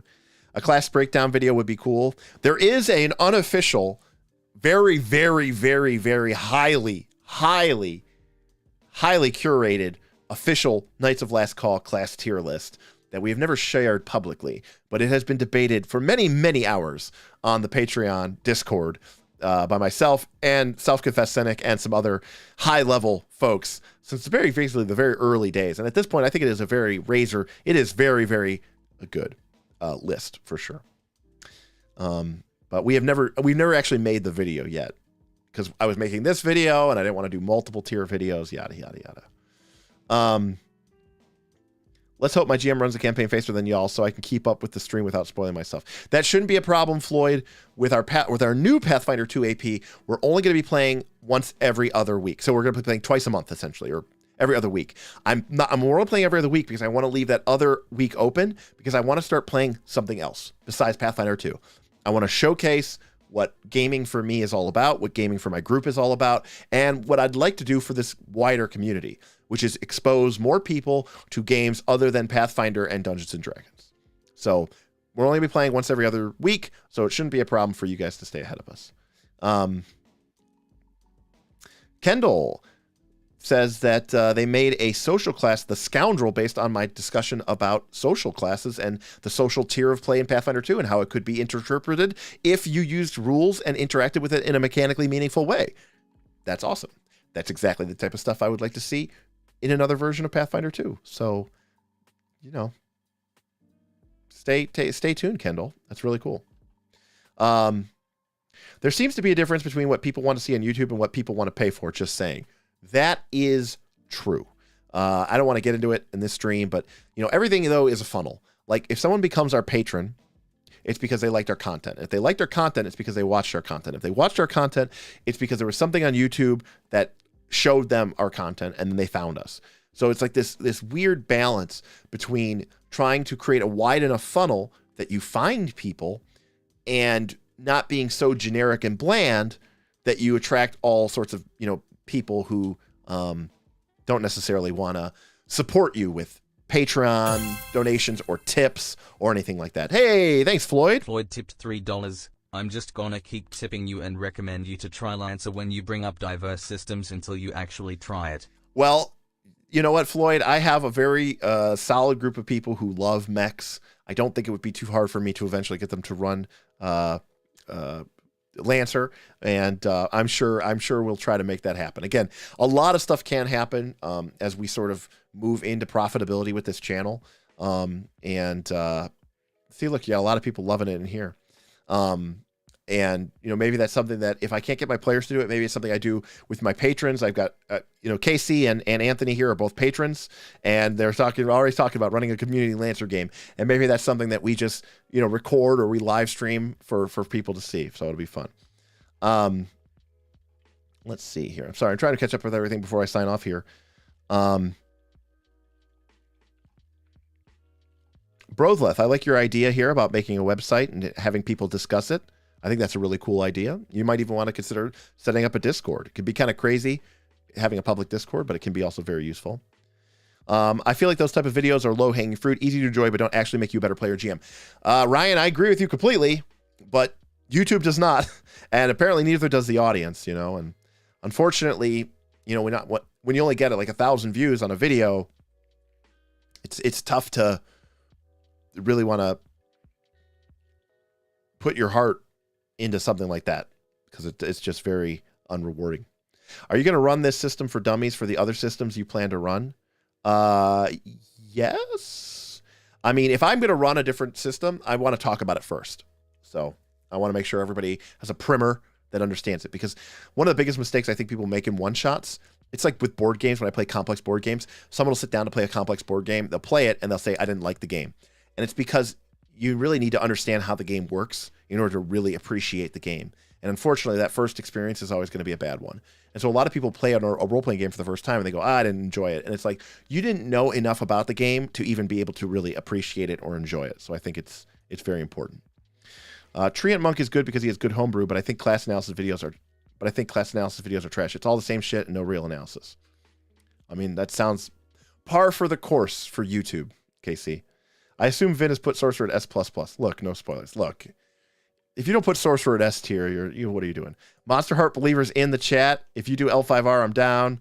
Monster Hearts. I love Monster Hearts, okay?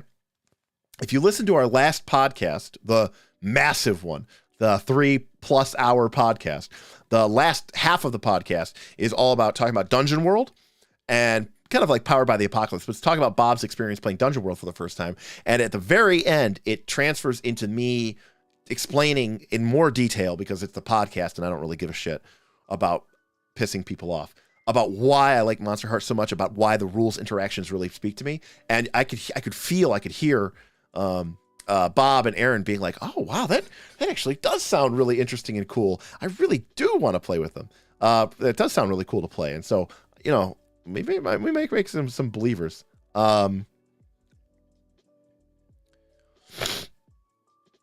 Weird. My first time playing most RPGs, I usually like them. Well, you're a weird person. You also probably have a better starting knowledge of most games playing it for the first time than a lot of people have it playing it for like the 5th time. When I say I'm down, I mean I'll clear my schedule to play. You don't even have to pay me. Yeah, you talking about the maturing mechanic convinced me. Exactly, Casey. That is exactly what I was talking about.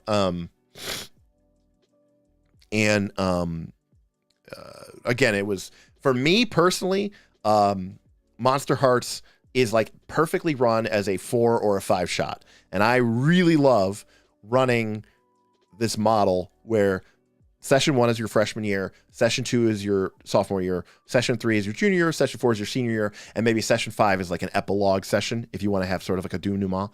But like to really show how these characters have changed from episode 1 to episode 5. Maybe you could do 6 episodes, I suppose, too, if you really want something like a little bit. 6 is a nice number, but I think 4 or 5 is like perfect. And I had such an amazing experience doing that at Gen Con. And it's something that, like, if I could replicate that for everybody that I know and care about, which includes all of you, especially if you're a member of the Patreon, because I know that you're open and interested in other gaming. If like you could experience that kind of gaming, it's transformative. It's transformative. It makes you think about not only does it make you think about things differently just in real life, but it makes you really understand the incredible power of role-playing games in a much more than they're just some, tactical board game exercise while you try to figure out max DPS and DPR and all this other really fiddly nonsense stuff that quite frankly is forgettable. And really get to the ability for these things to just make you experience and feel something, right? And I'm thinking about this great, incredible video that Kevin Smith from Mallrats and Clerks and Dogma, Jay and Silent Bob, the director, he has a thing, he talks about comic books and stuff like that, and he did this amazing hot take right after he saw Marvel Endgame. He gets very emotional in this thing, crying and geeking out and nerding out about his reaction to seeing Avengers Endgame.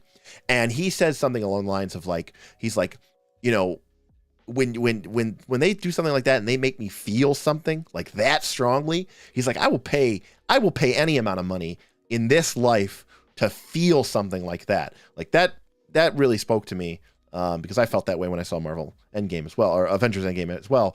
But I've also had these role-playing game experiences that were just so powerful, and it's really incredible. It's not just Monster Hearts, by the way. I've had incredible D&D moments. Don't get me wrong. I've had great moments in that too. But a lot of times we're playing it for fun, for laughs, haha, it's a chuckle. It's that kind of just generic hangout. And those are great. Those are great times. Those are good times. Those are amazing times. But then there are these moments, right? These transformative moments. I'm not in the Discord, so can't speak about it, but rather pseudo mass appeal. Anthony Trooper, since nothing but D&D is actually popular. It is unfortunate. Nothing but D&D 5e is actually popular. And this is what Taking 20 said in his most recent video, where he said, yeah, Pathfinder's number 2, but that is misleading because the gap between number 1 and number 2 is so huge.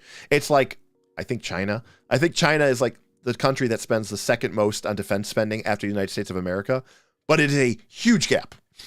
It's like a huge, huge, huge gap, right? Like America spends as much as the next like 8 countries combined. So it's kind of crazy.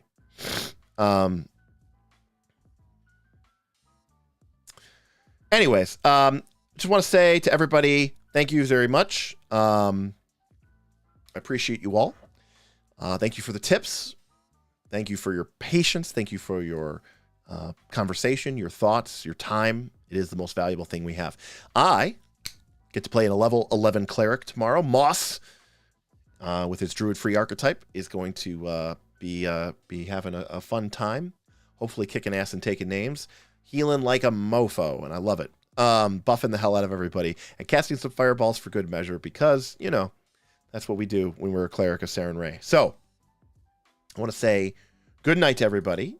Good night, as we say to everybody. And I hope you all have a wonderful weekend. I hope that you find a good excuse to play some RPGs, or at least think about them or talk about them.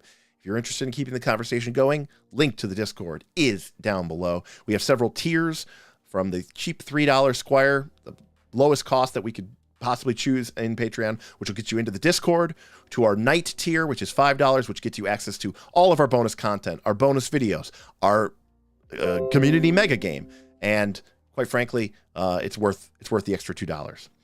And of course, if you want to be a champion or a hero and be a real hero, you let us know.